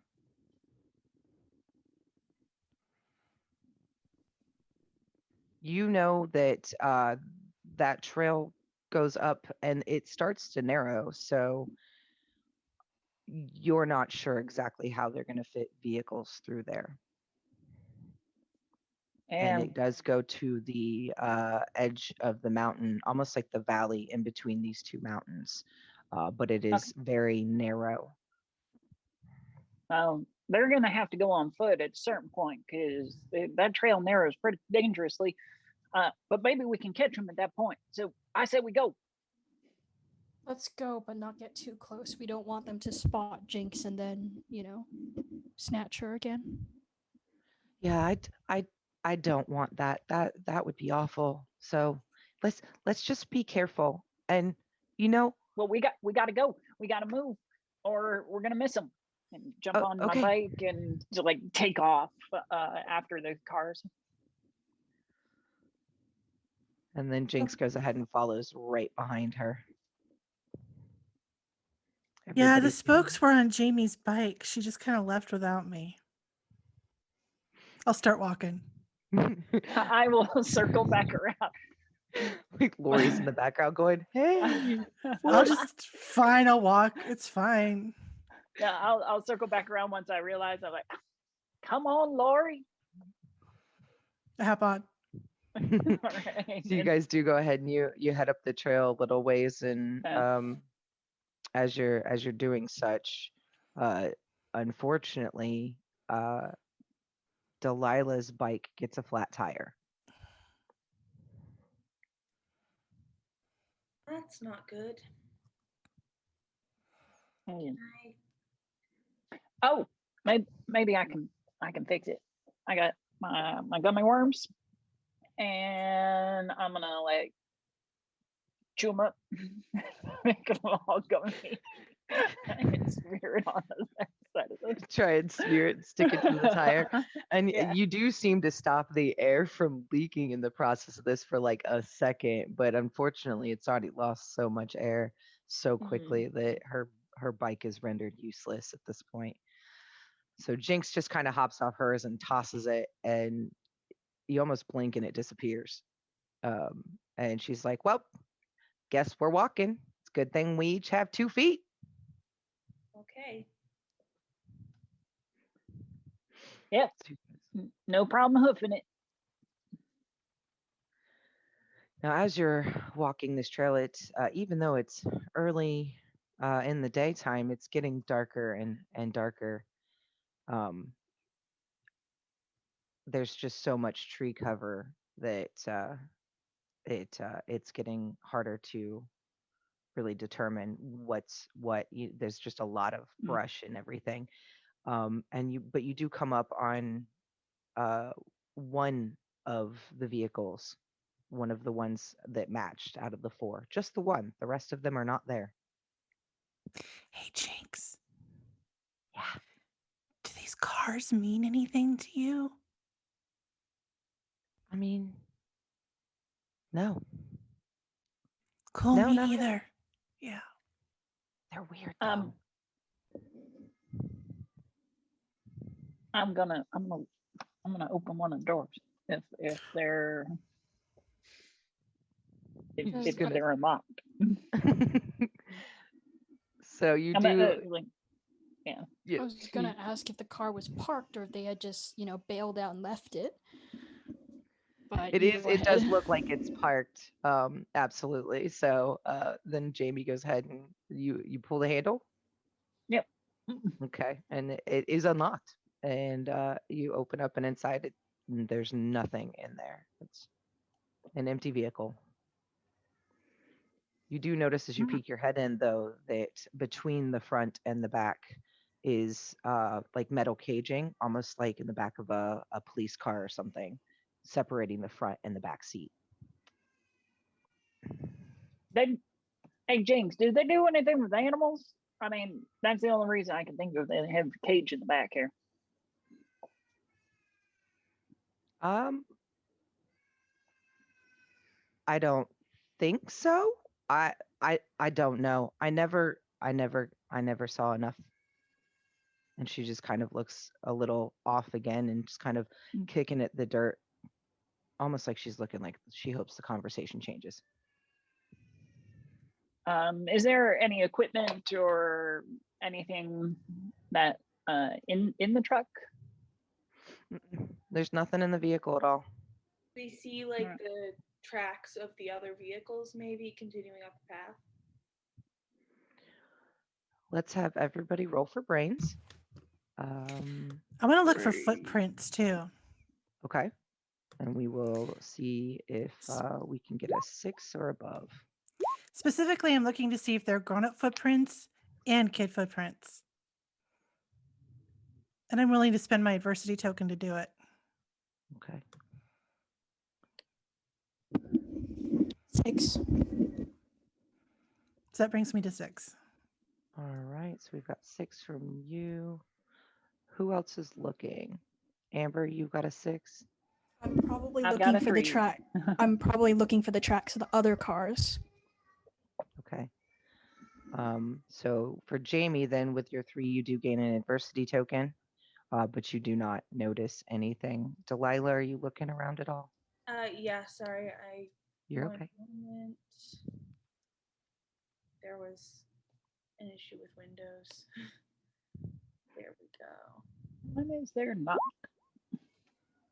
Okay, also 3. So you do gain an adversity token, but do not see anything either.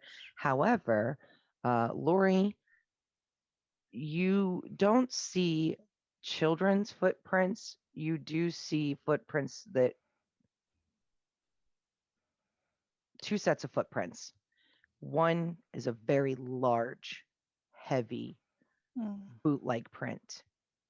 One that is much smaller, close to the same size shoe as maybe a a mom, a small petite woman, or a mom, or something like that, kind of walking next to each other as the tracks go.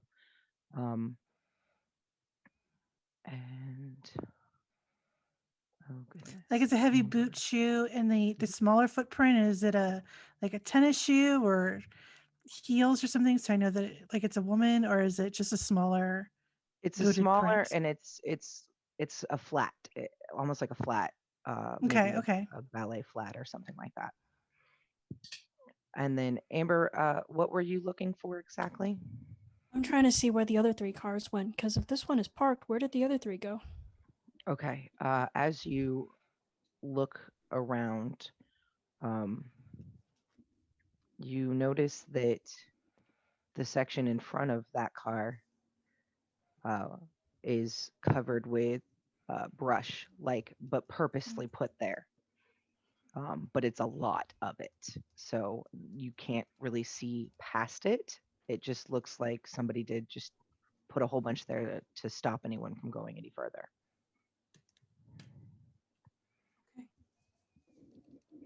Where do the footprints lead to?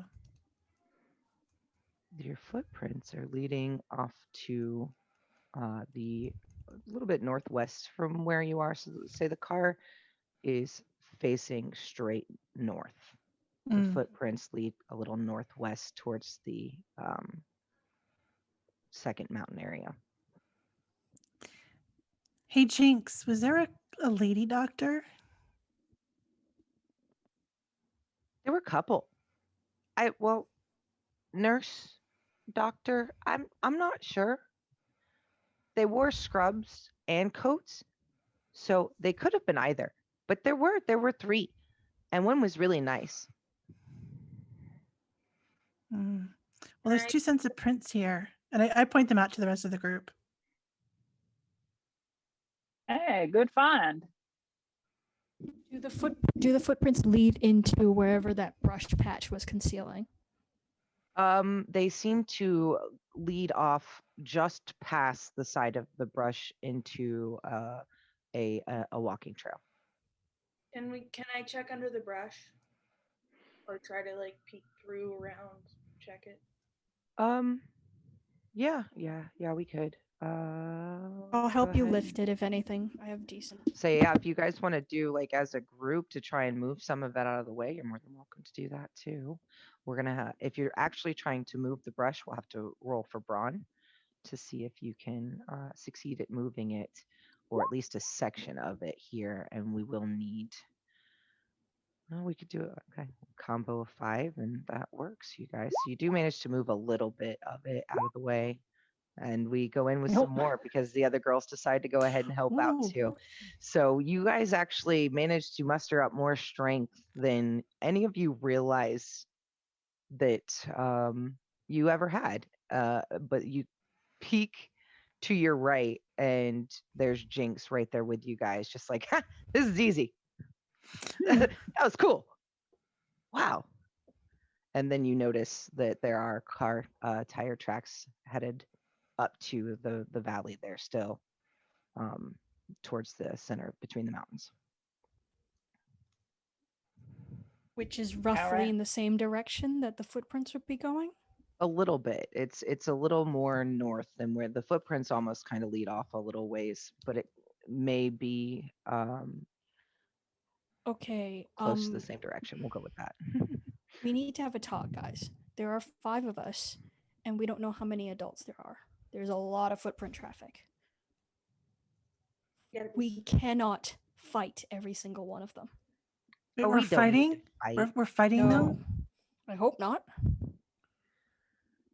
But I wish you had said something. I would have brought my combat knife. I mean, I have a pocket knife, What? but I've got some rope. What? My eyes are getting really big. there's people up there who are doing illegal and probably very nasty things. So I bet I don't- can help us. I think that I can help you us. can definitely You help can a lot. sneak. I think we can do this. So But what I'm trying to say is, are we trying to take? Are we? We are 5 teenagers. even with your special advantages, I don't know how many adults are up there, and I certainly don't want to be the one telling any of your parents that you got yourself killed. Well, maybe we're not trying to fight anybody. I mean, if there's kids there, we just get them out. Maybe. That, and Yeah, call we the got to save police. whatever kids are up there. Yeah, I want to help. I want to help. I mean, I could follow the footprints. One. Adults seem to ignore me anyway, so I could just say that I'm lost from the camp out or something. Adults tend to want to ignore me, so Do we want to split up, or should we really stick together? Because I feel like if we split sticking up, together. something bad could happen. I think we should stick together. okay. Safer in numbers. Number 2, call the police. Right? Am I missing anything? No, not that I can Nope. think of. I think that's good. So I think we should rock, paper, scissors to see if we go for the car tracks or the footprints. What do you guys think? Sure. Flip a coin. Sure. I don't mind either way. All right. Ready? Rock, paper, scissors, shoot. Are you Oh. rock, paper, scissors? Hey. Make it with A us. lot of scissors. Wow. Who was supposed to play rock, paper, scissors against you? Wait. Because that was a little confusing. How do we know who wins? Jinx doesn't know. She just always wanted to play rock, paper, scissors and has never done it before. All right. How do we all right. know? Does somebody got a penny or a dime or Yeah, something? I've got a pen, you said? Penny. Penny. Oh, penny. No. Dig out Right, a, one of them- some random pocket Yeah. change from like the depths of my backpack. Oh, I got a quarter from or a nickel from the candy machines. There we go. Go Okay, ahead and give so it a flick. heads, we take the footprints. Tails, we go to the tire tracks. Put. Yep. All right. And then Jamie, All what right. is it we got? So we're gonna say odds are tails, heads are evens. That works. All right. Tails it is. We're going toward the cars. Okay. So we kind of mosey and drop the brush then fully at that point because we hadn't really gotten it out of the way, move it aside and start going down the trail. And you start to see as we come down the trail, the other cars and the limousine all parked near the side of this the mountain here, the North Mountain. And we do have a name for that mountain. North Mountain was out. Mount Albert. So we see the cars parked there by Mount Albert, and as we start to come up on them, the temperature around you guys starts to get warmer. The entire atmosphere around you is getting warmer as you're walking closer to the cars. I take off my jacket and tie it around my waist. There has to be some sort of power source. Energy doesn't just happen. Well, maybe it does just happen because apparently houses can also just happen. But probably, if we're following the laws of science as I know them, then there's got to be some sort of power source that is exuding that heat. Or it could just be a hot day. No, it was like this at the old lab. It was like this. Guys, I think we're in the right place. Oh my goodness, we're in the right place. What were they using heat for? I don't know. I just remember always being hot. Like, Wait, was it hot gross before hot. it went kaboom? Yeah. Actually, Oh. yeah, wait, it got hotter oh my goodness. We have to figure this out. What if it happens again? Oh my goodness. And she starts to like panic and like freak out. Like more kids gonna get hurt and We can't go kaboom. My mom will kill me. I don't think. Let's hope she still can kill you by the end of this. Oh, great. Right. Jinx, you know the layout of this place better than anybody does. Which way? I mean I don't know this place. I don't know. Um well the Scientists last like place things nice and orderly and repeated. So where would they be holding folks like they're I hate to say it, but they're test subjects. everybody do me a favor, roll for brains while we're having this conversation here and see if anybody can manage an 8 or above. Come on. Oh. I have a D20 in brains. I have rolled a Nope. 3 and a Nope. Oh, Lori! Hey! I exploded. there you go. Brain blast. Yay! It All suddenly those occurs tens. to me that um it suddenly occurs to you that there is an outline of a door in the side of the mountain.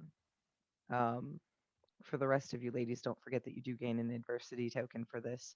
But just Lori, she does see what looks like the outline of a door on the side of the mountain.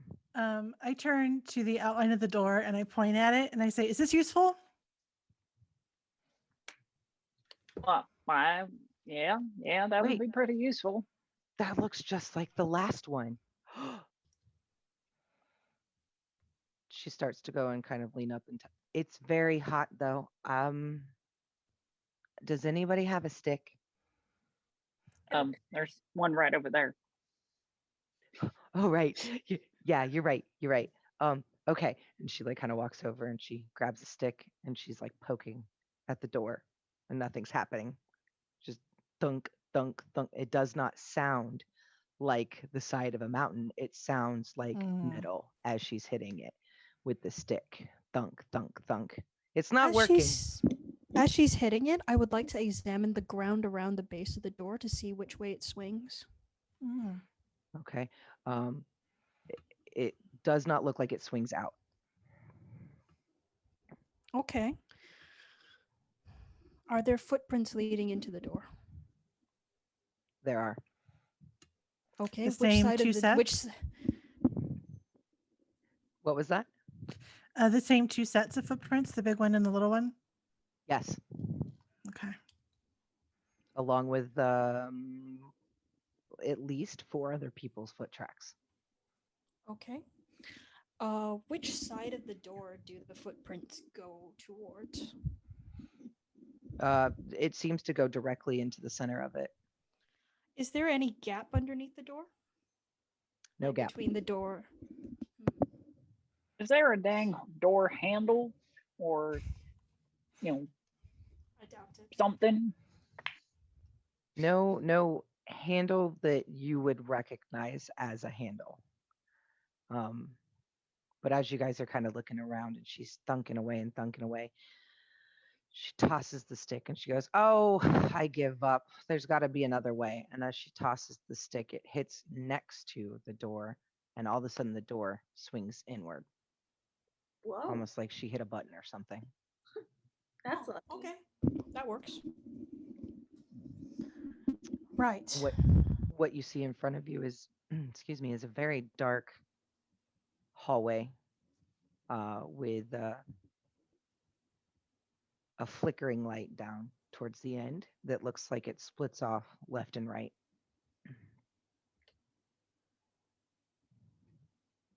Well, for a supervillain's base, they need to get the power working properly. I'll go first. Is it dark in here? It is dark in here. As Jinx, Amber has a flashlight, correct? Mm.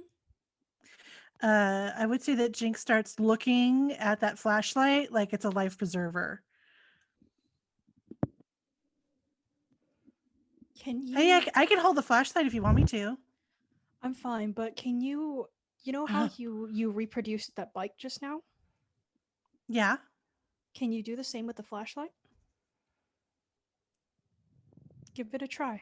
It might help. I'll go back and grab that stick and try and turn that stick into a flashlight. Okay. Sure. We will I'm use a assuming. PE or psychic token for her to turn the flashlight into a stick. Huh? Oh, The sorry. other Wish I'd stick thought into of a this flashlight. before. There we I go. was like, wait. That was super Turns the smart, stick Amber. into a flashlight. Wish I'd thought of that before. Would have saved me a lot of trouble. The flashlight is a little extra bright.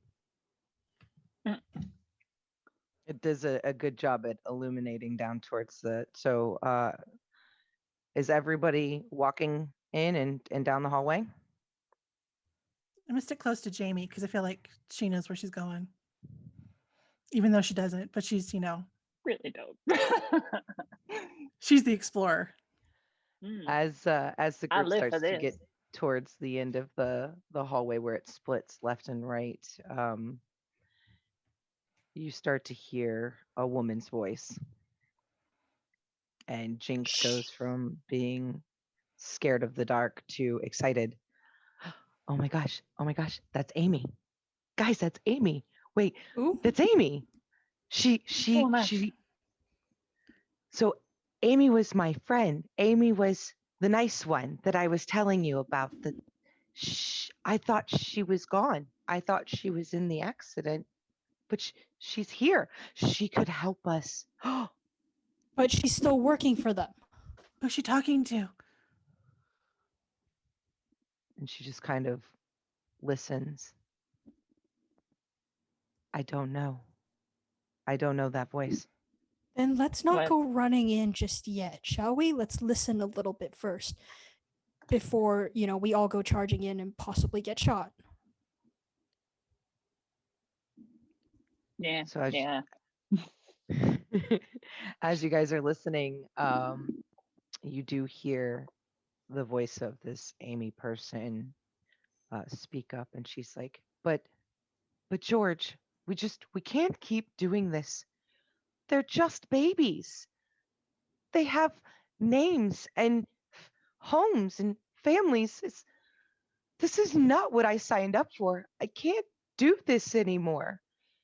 And George goes, shh, Amy, pipe down. You know, if the doc hears you, you'll never leave this place alive. And she just kind of sniffles, and you hear what sounds like her very fastly running off down the left hallway and slams the door behind her. Jinx, do you know a George? No, I don't. All right. So creepy adults are to the left. We're gonna go to the right.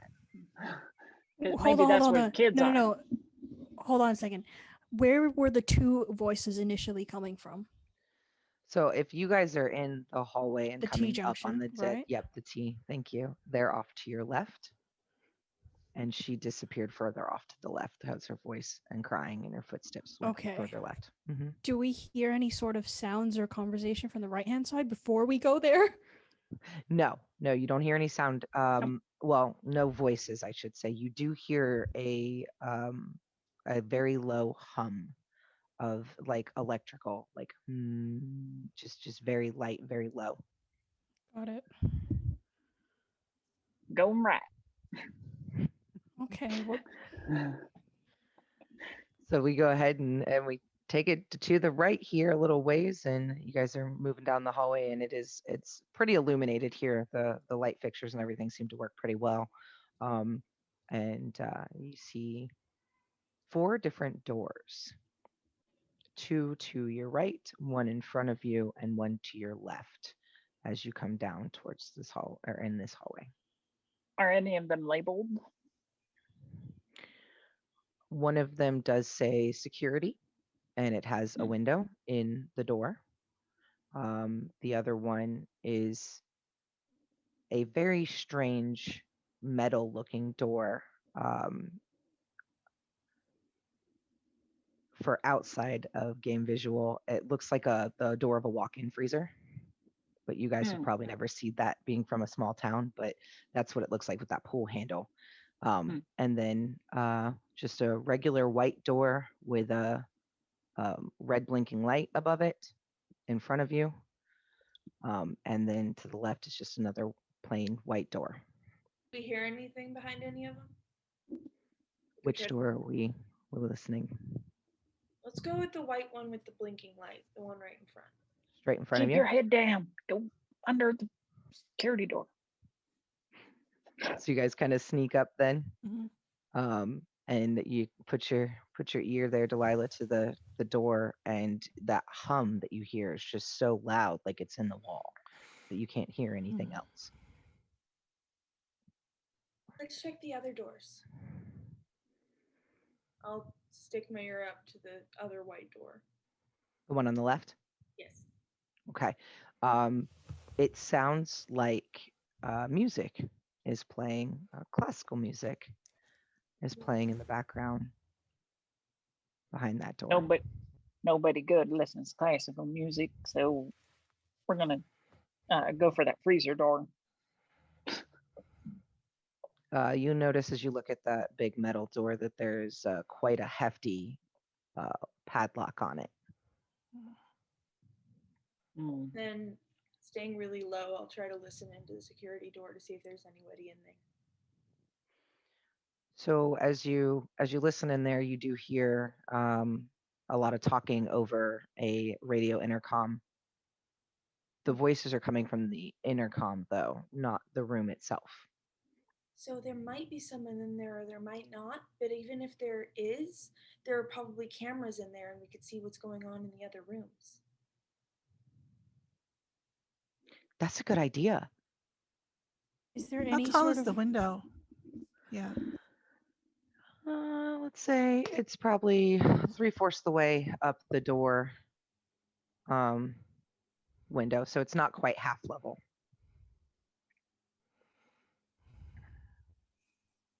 Up. You kind of peeking in. You see a bunch of monitors inside. No one's in there though. Okay, I open the door. Nice. Alrighty. Who's going into the security room? Is everyone filing in, or is somebody staying in the hallway?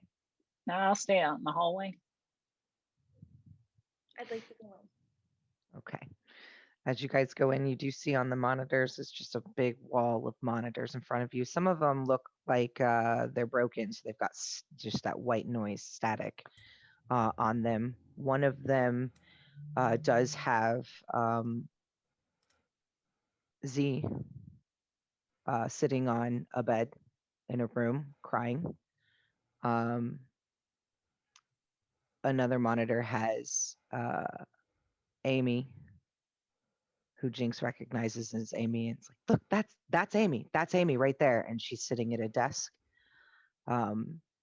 There's a monitor that looks like it's got quite a setup of scientific equipment and such, laboratory style. And then one more that has two other children on a bed in it. Is there any indication of like what cameras go to what rooms, or like what direction they're in, or room numbers or anything? So the room that Z is in, or what it appears to be, is labeled room 3. The lab is labeled testing lab. The other two children are in the chamber, is what it's titled. And then Amy, it just says offices. How about, can we see in the camera screens the insides of the doors?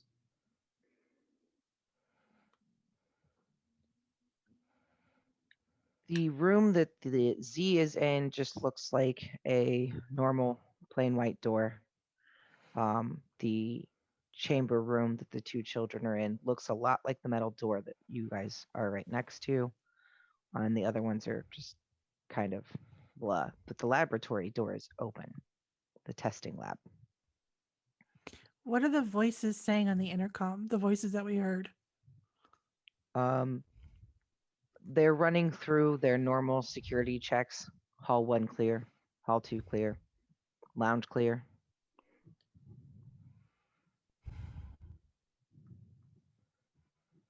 Either they're searching for someone or they're bringing in someone important. we need to hurry before they come over this way. What are we doing? Well, we're gonna try and get Z and those. I guess these two kids, right? I'm gonna check the hallway and like look and see if there's anyone out there. And if there's not, I want to go look at the lock on that door. It's like Jamie's out in the hallway right now. Hasn't seen anybody yet, Jamie?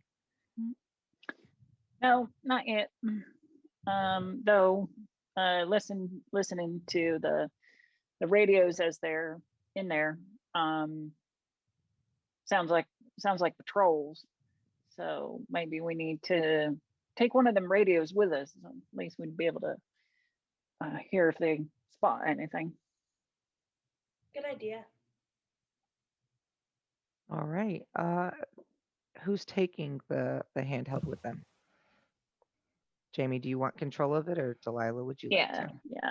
yeah. I'll take it. Okay. I don't You can add know how to use it other than push the button. you can add that to your backpack if you'd like to, just for your references. And at this point, Jinx pulls something out of her backpack that looks kind of like a nail file, but it's metal. And she holds it up and she's like, I want to open that door. Go. And she goes right out to the big metal door and starts trying to pick away at the lock and see if she can get it open. But she is not succeeding at it. I'm gonna watch the monitor and see if the two kids, or if Amy is reacting, or Z is reacting, maybe to a sound at the door. If No they hear reaction her. that you can see right now. I want to check on the white door with the blinking light and see. You said it was just the humming? Mm-hmm. When you put your ear up to it, it just sounds like electrical running through the walls. What about It the almost other has door? like a vibration to it too. Sorry, go ahead. And sorry, and the other door without the blinking light. You said there were two white doors, yes? Mm-hmm. The other So one's what off about to your the left. other one? Uh-huh. I Is forget. there any Um, sound? Just that's the classical music. Right. Hmm. Maybe they're having Z listen to classical music. If we go back and look at the video, is she like, are they bobbing their head? Are they like, does it look like they might be listening to music? They're crying. We hear crying from either of the doors. No. Is there a microphone and a switcher where maybe we could talk to the people in the room? There is a microphone in front of the monitors. Can I How do we make decipher which sure- switcher takes us to Z, where Z is being held? So you can roll for brains if you'd like to. Need an 8 or above to see if you choose the right button. It is an 8. Look at you. Lori's on a roll. So Lori does actually manage to hit the right button to speak over the intercom into Yeah. Z's room. What Yeah, are you picking saying? a lock is too much trouble. Just talking to her seems to be like a faster way to do it. Jamie knows Z. Do I know Z? A little bit? Yeah, you know of them. You've probably had a few passings here and there, but no real connection between you and them, just that you guys live in the same town. I try to say real quiet, Z, is that you? And you see her like flip around and like she's looking. So you definitely talk into the right room. I motion to Jamie and I point to the microphone. Oh, hey, hey Z. Quietly. Look. Shh. Oh, quietly. Hey Z. And they look like they're talking back at this point, looking at the camera, but you can't hear them. Oh. And they're just like, Damn. Yeah, we can't hear you. But make a signal with your left or your right. Where you are. Like which hallway do we need to go to? I pull the mic over and say, see if you can like put or like lightly knock on the door or something so we know where you are. and you see them walk over to the door and start to pound. Okay, And I step out into the hallway and see which door is going. you don't hear or see anything from your hallway. Okay, so you're probably not in this hallway. We're gonna come find you. Don't worry. And then she sits down. They sit down on the bed very fast, and someone walks into her room in a doctor's lab coat and everything, and it does look like the picture that Jinx showed you. It is Dr. Clyde Brinberg. So he is now in the room with Z. Oh no, we gotta hurry. I mute the mic before she says anything so that our presence doesn't get given away. Oh, good call. Like jam my hand on top of it, like he doesn't know we're here yet. He doesn't know we're here. Can I try and figure out the button to the room with the 2 kids? Sure. Yeah, same thing. See if you can get an 8 or above again and maybe talk to these 2 children. It's a 5. I don't have any Versity tokens either. Okay. So you kind of fumble with the buttons and don't make it to that room. You end up actually speaking to the room that Amy is in, which startles her. And what do you say? Hello? Hello? And I see here on the monitor. Status unchanged. And she kind of shrugs and goes back to work. Turn it off. Back away from it, all the way away from it, up against the wall. All right, we gotta hurry. They're gonna get Z.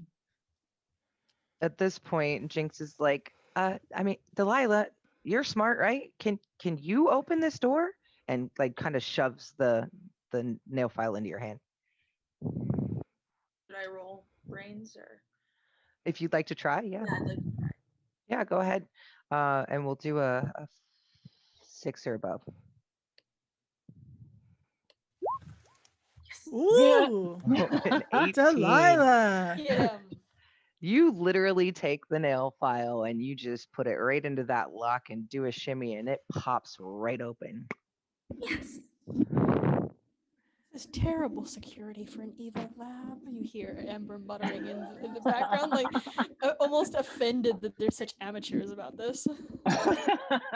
And Jinx is just so excited that you succeeded that she literally just puts her hand on it and yanks the door open with no thought at all as to what might be on the other side.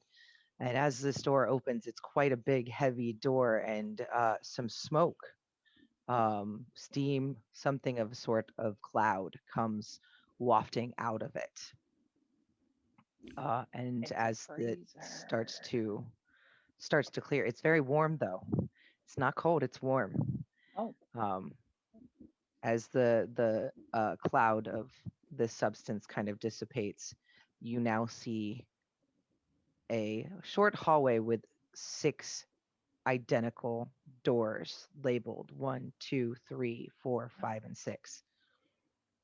Oh, Room 3. See is yeah, in room 3. but the doctor's in there. What are we gonna do? What are we gonna do about him? The other ones weren't in numbered Oh. doors. We can't just get the other kids because they were in something labeled chamber.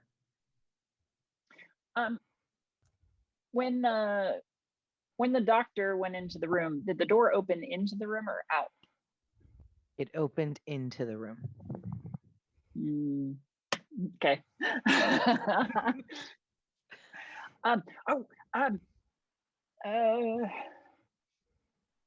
Amber, we're gonna trip him up. I pull out a spoil of thick string out of my bag, and I hand her one end, and I run it across the to the other side of the door, Very nice. and then hunker down.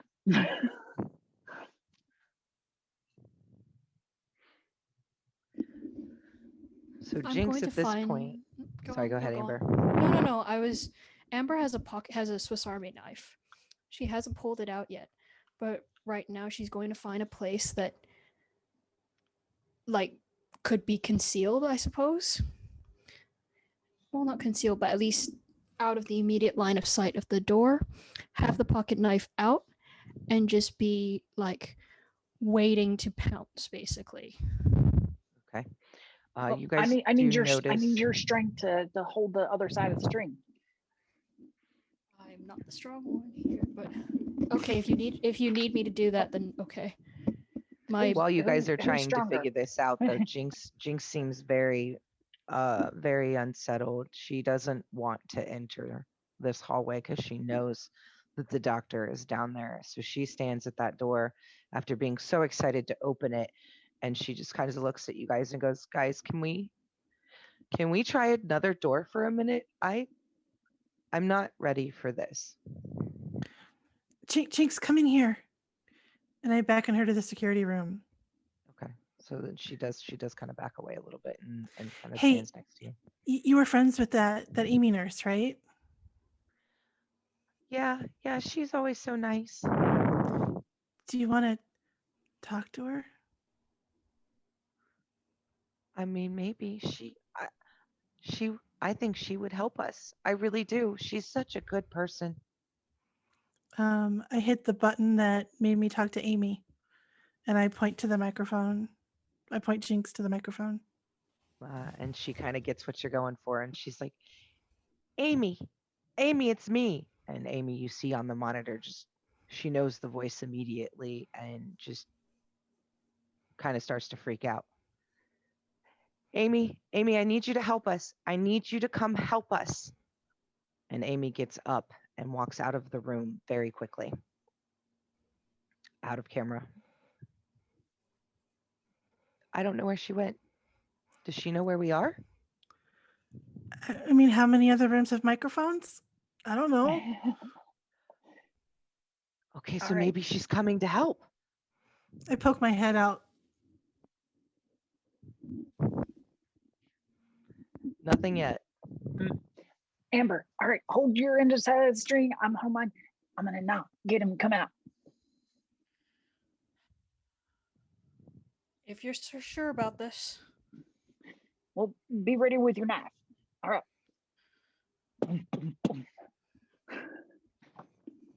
At this point, you do see the doctor on the screen. Those that are still with Jinx, I guess it's just Lori and I at this point, right? Or Delilah, are you still there as well? You're muted.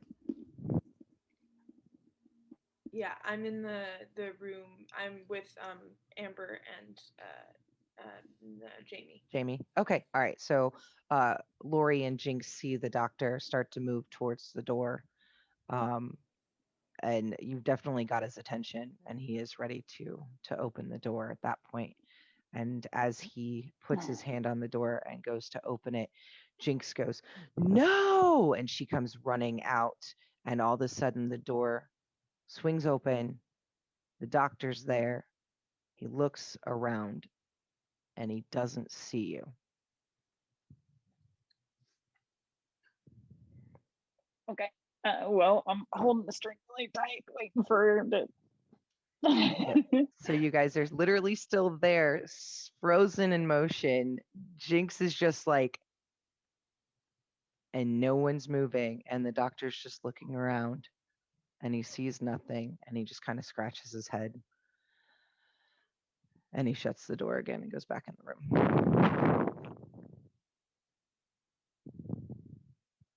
Well, that was cool.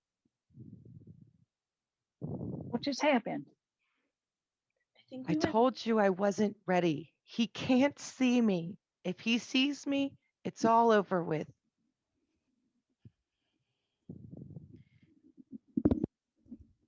Any chance that Amy is on her way? we see Amy in like the cameras in the hallways, maybe? Lori did see her walk past one camera, and she is moving quite swiftly, but we're not sure where that is in relation to where we're currently located. George, the gentleman down the left side hallway, down there in a room that had talked to Amy before, at this point, heard Jinx's no and comes out into the hallway and starts looking around as well. But he doesn't see you either.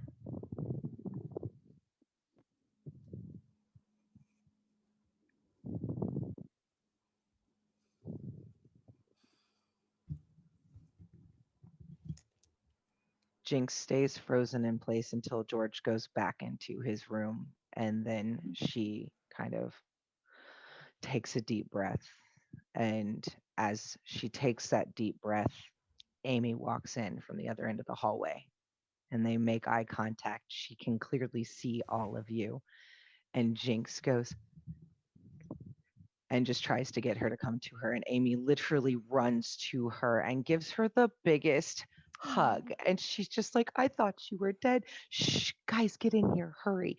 And shuffles you all as quickly as she can back into that security room. And she sits down with you. Everybody just sit on the floor and calm down for a minute. What are you doing here? And she's crying because she literally thought that Jinx was dead, and Jinx thought that she was dead. So they are embracing for a moment and clearly have had a really great connection between the two of them prior to this accident. But Jinx clears her throat and she's like, Amy, we really need your help. We have to get their friend Z out of here. And then it's me and Dr. Barks a lot.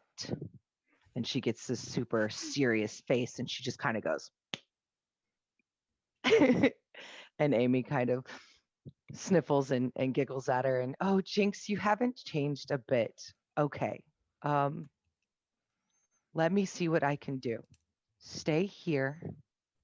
I'll try and get Dr. Brimberg away from Z, but you have to promise me just take her and go. Jinx, don't stick around here. You know what he'll do if he finds you. Please just go. Stay here. And she kind of shuffles off as quickly as she can because she knows that Jinx is going to object if she doesn't leave right then and go. And you guys watch on the monitor as Amy walks down the hall and knocks on the door, and Doctor comes to the door and they have a conversation that you can't quite hear all of. But Amy does convince the doctor to leave the room and come with her.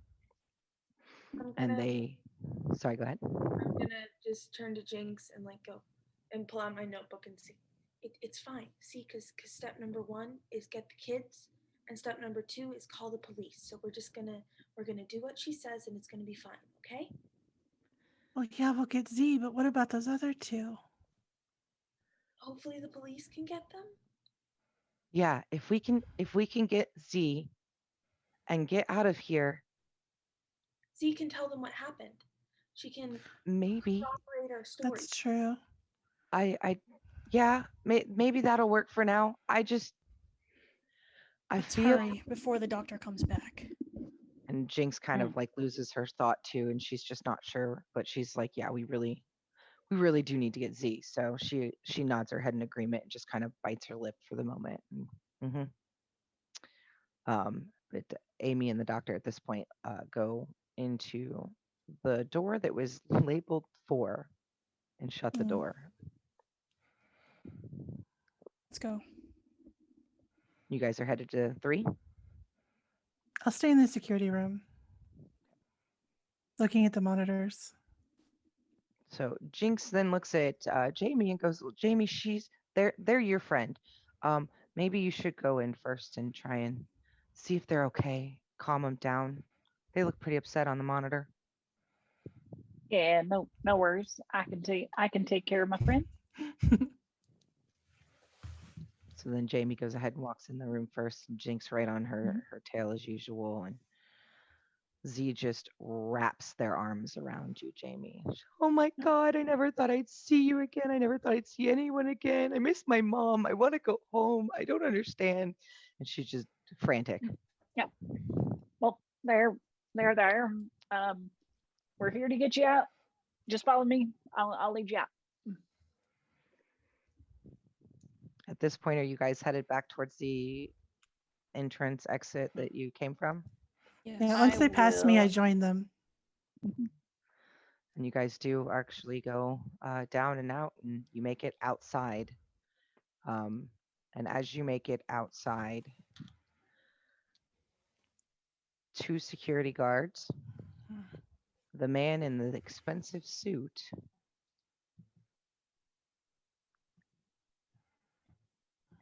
and Ranger Tim are standing there waiting for you. That bastard. Jinx, As we you need guys help. walk out, Ranger Tim looks at you guys and goes, "Now, didn't I tell you guys that this was just a myth and you were supposed to leave it alone?" Yeah, He's as soon darn as I good. see them, I'm gonna dive into like a bush. I'm gonna roll. I would like to roll flight and disappear. Okay, you can absolutely try for it. Uh, I'm like, um, nope, nope, nope, nope, nope, nope, nope, nope. Oh, I'm Oh gonna pick up. no! Oh no! Lori rolls a 4, and unfortunately, I'm Nope, actually nope, going to nope. ask you, Lori, to describe what happens when you try to do this dive to disappear from view. Yeah. No, they actually hear me go, nope, nope, nope, nope, nope, nope, nope. So I'm actually hiding behind a tree, but audibly going, nope, nope, nope, nope, nope, nope, um, out loud. Totally, everyone can hear me. Nope, nope, nope, nope, nope, nope, nope. Is Jinx with us? Um, as you turn around to assess that exact thing, you realize the Jinx is not with you guys. Of course, she's bloody well not. at this point, you know, we're in the thick of it. So I'm gonna grab that stick that Jinx threw earlier, pick it up, wield it like a club. I'm gonna go run, Z, and I'm gonna go at the security guards, at least distract them. Okay. They all right, yeah, let's go ahead and let's do this. Go ahead and roll for brawn for me, or brawn or fight. Are you trying to just distract and like, or are you trying to like actually full on hit one of them? If I can hit one of them, I will hit one. Nice. All right, let's I ain't roll scared. for fight. We'll say a 6 or above and see if you can manage to strike one of the security guards. And you do. Jamie very much does strike at one of the security guards. And where do you hit him, Jamie? In the knee. In the Like, knee? because I'm not kinda very buckles. tall, so I'm like aiming low. And at that point, then you Yeah. watch the security guard buckle basically right next to Jamie, as Jamie is fearless with that stick. Probably gonna be like putting my face in the dirt here a moment, but I'm impressed. At that point, Z does take off running like you told them to, because they have experienced enough, and they're done for now, especially. So they take off running. What are the rest of you ladies doing?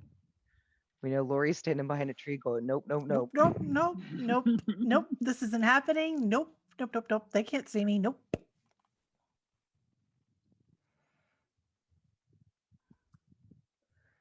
I run, You run? running down the hill.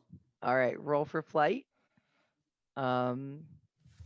Because they're distracted by Jamie at the moment with the stick, I was gonna say a 4, so you have 7. So you take off running with Z. Delilah is booking it out of here. Amber, what are you doing?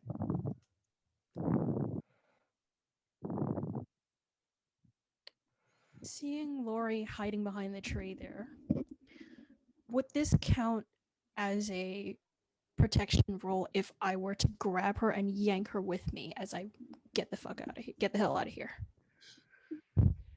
Like making sure that I'm between her and whatever other any incoming attack is. Would I be able to use that?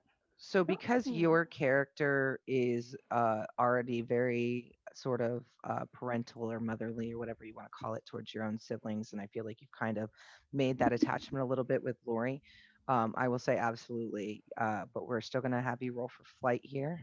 Yes. Let's see if you can get a.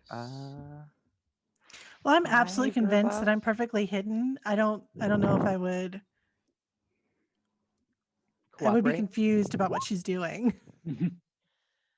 Well, she does grab onto you to try and get you to take off with her. The question now becomes whether or not you actually do. So I'm she's got probably a yelling to her, "Come on, let's go!" and like pulling as hard as I can, basically. Mm-hmm. If she's giving me verbal commands, I'd probably listen. Okay. So at that point, you guys do kind of take off, running a little bit too, and now just left behind is Jamie as the security guard kind of gets his bearings and looks very, very angry at you as he's standing back up, and the other security guard goes to reach for you and kind of subdue you. What do you do? Well, not very squirmy, I guess. So I'm just gonna try and like hold him off, strength wise. Okay. Might I suggest maybe because he's grabbing onto you at this point. Let's do the roll for brawn. Okay. As he's grabbing onto you, you need a 6 or above. Jamie's rocking it somehow with a 7. So as he grabs onto you, do me a favor, Jamie, and kind of describe how you either knock him away from you, squirm away from what do you do to manage to kind of get him off of you? Well, I picked up a few fighting techniques, and what I've learned is if you know how to leverage certain parts of a person, then you don't need as much strength as they do. So I'm just gonna like kind of like turn his thumb and make him kind of let go of me. Okay. And that does kind of work. And at that point, they kind of back away from you. Ranger Tim's like, "Oh Lord, Jamie, just go. Just go. And I'll go talk to your parents later because you clearly weren't supposed to be here. You didn't listen to me. But just go. You're about to get arrested if you don't get skedaddle on out of here now." No, I'm not going nowhere. You hurt these kids. Jamie, now this is a lot bigger than you. I promise you, you need to Fight go me. home.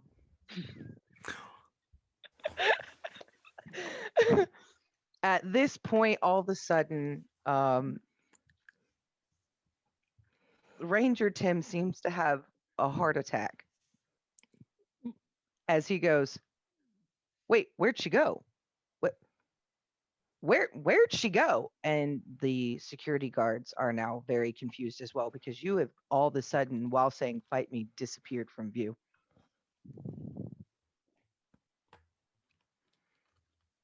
Yep. As you look to your side, you see Jinx wink at you. Well, that's colder than a deuce. All right. I will shuffle off to the side. Okay. Jinx had a feeling you were about to get yourself in way over your head, so she saved her butt a little bit on that one. Amber and Lori, you guys are a little bit behind Delilah. Do you catch up with her, or Delilah, do you slow down for them at all? I'll slow down for them. Okay, so you guys kind of catch up to each other. And I've probably entrusted Lori to her, like, take care of her, and then turned back to see if Jamie needed a hand. So you guys are kind of standing there, and you've run far enough away that you're, I would say at this point, back in that where that first car in the brush and everything were, in a nice out of view spot, to where they think that you've already hightailed it out of here all the way. And then you guys realize behind you that Z is still with you. She started to book it, and then she stopped and came back to you guys. And she's like, does anybody know where Jamie is? Where'd Jamie go? The last I heard was fight me. Oh no. Oh, You keep going. I'll go back for her. there's more kids inside. There's more people inside, and They have animals, someone. and We were going there's to tell the police. Yeah. They okay. have someone on the inside as well. They have Amy. Okay, I'll go to Ranger Tim's shack and see if his phone's working, and I'll get help. Just don't run into Ranger Tim. He's not. Oh, He's not on a our good side. guy. She kind of they bolt off Okay. in the direction of the Ranger shack and everything. So at this point, Jinx kind of waves Jamie towards her back into the door. It's been open this entire time, so she's trying to like get you to come back inside with her, then out of this view, since you're so eager to fight someone, and she really doesn't want you to do that. And All as right. do you head towards her? Sure. Okay. As she motions you in, and you guys get far enough back to where you can talk, she kind of looks at you and she whispers, she's like, all right, it's just the two of us. We got to get the doctor. Are you down? Down like Chinatown. And she's like, okay, this is going to take a lot, and you've got to trust me. And she I'm behind you. pulls out some rope from her backpack and hands you her rope and says, hang on to this and follow me. She takes off and goes back down that hallway to the right where you guys were, and goes straight to the door with the blinking light. And she opens the door, swings open wide, and there's a staircase, big metal staircase.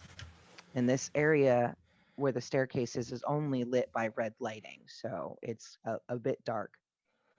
But she's got this crazed courage going on right now, and she's just, she's out for revenge in a way, and also to be the hero of the story. And she just goes bolting down the stairs, and you go down about three floors, and she kicks open another door, and down this hallway where this door she kicks open is the chamber. It literally says the chamber right above it. And you remember that that's where the other two children were. And you guys go up to that door, and it is locked as she tries to pull the handle. Well, that's unfortunate. Let me see what I got. Does the door have a window or anything in it? It does not. And it's metal? This one is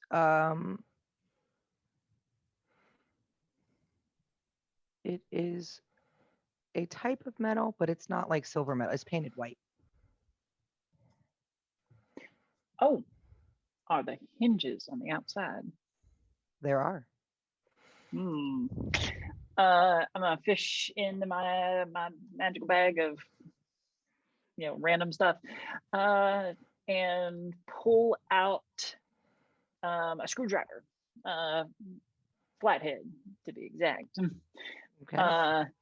And going to attempt to pry the hinges out of their socket. Okay. Jamie, has your character done something like this in the past? Do you have any No. experience with popping hinges? This is your first attempt. No. You just kind of saw somebody do it sometime. Yeah. Okay. Yeah.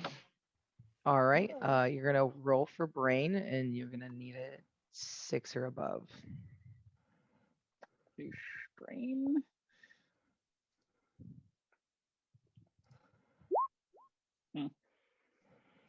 So you're prying at the hinges, and unfortunately, they're not really doing much.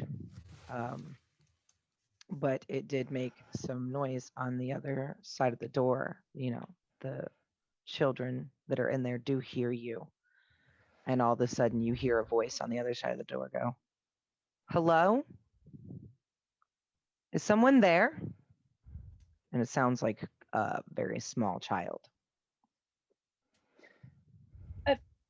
Yeah, there are people out here. Can you? Oh, are you able to get out? I think so. Can you back away from the door? Yeah.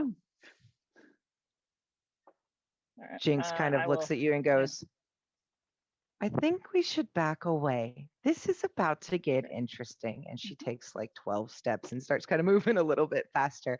And the faster she moves back towards that stairwell, all of a sudden the door busts open with a giant explosion, sets off the sprinklers, fire alarm, everything. And the lighting changes to the red swirly lights of what should have been a fire. And on the other side of the door, you see two small twin children holding hands, going, "Hi, Jinx." And that's where we're going to go ahead and end our story. Okay. Because it is that time. Yeah. So we could at some point possibly do a part 2 to this if you guys want to. If not, I hope everyone had fun. Do you guys have any final feelings here at all? Thank you for running it for us. It was a lot of fun. Absolutely. You did. Yeah, I think appreciate you. the ranger's up to some shady stuff. I want to know what he's up to. I don't There's trust him. definitely Yeah, a he lot betrayed involved. me. Did he totally betrayed us? He Mhm. totally did. Yeah. I appreciate you all very much. This was fantastic to have a group of ladies get together and play like this, and it was a fantastic first time for me. I also want to say thanks to Hunters Entertainment for always being so awesome. Doug Lewandowski and John Gilmore. Sorry, that took a second. Thanks so much for writing a fantastic game. But yeah, I hope everybody enjoyed being here with us, and I hope you all have a wonderful evening or morning wherever you are. Have a good one, All right. guys. Bye.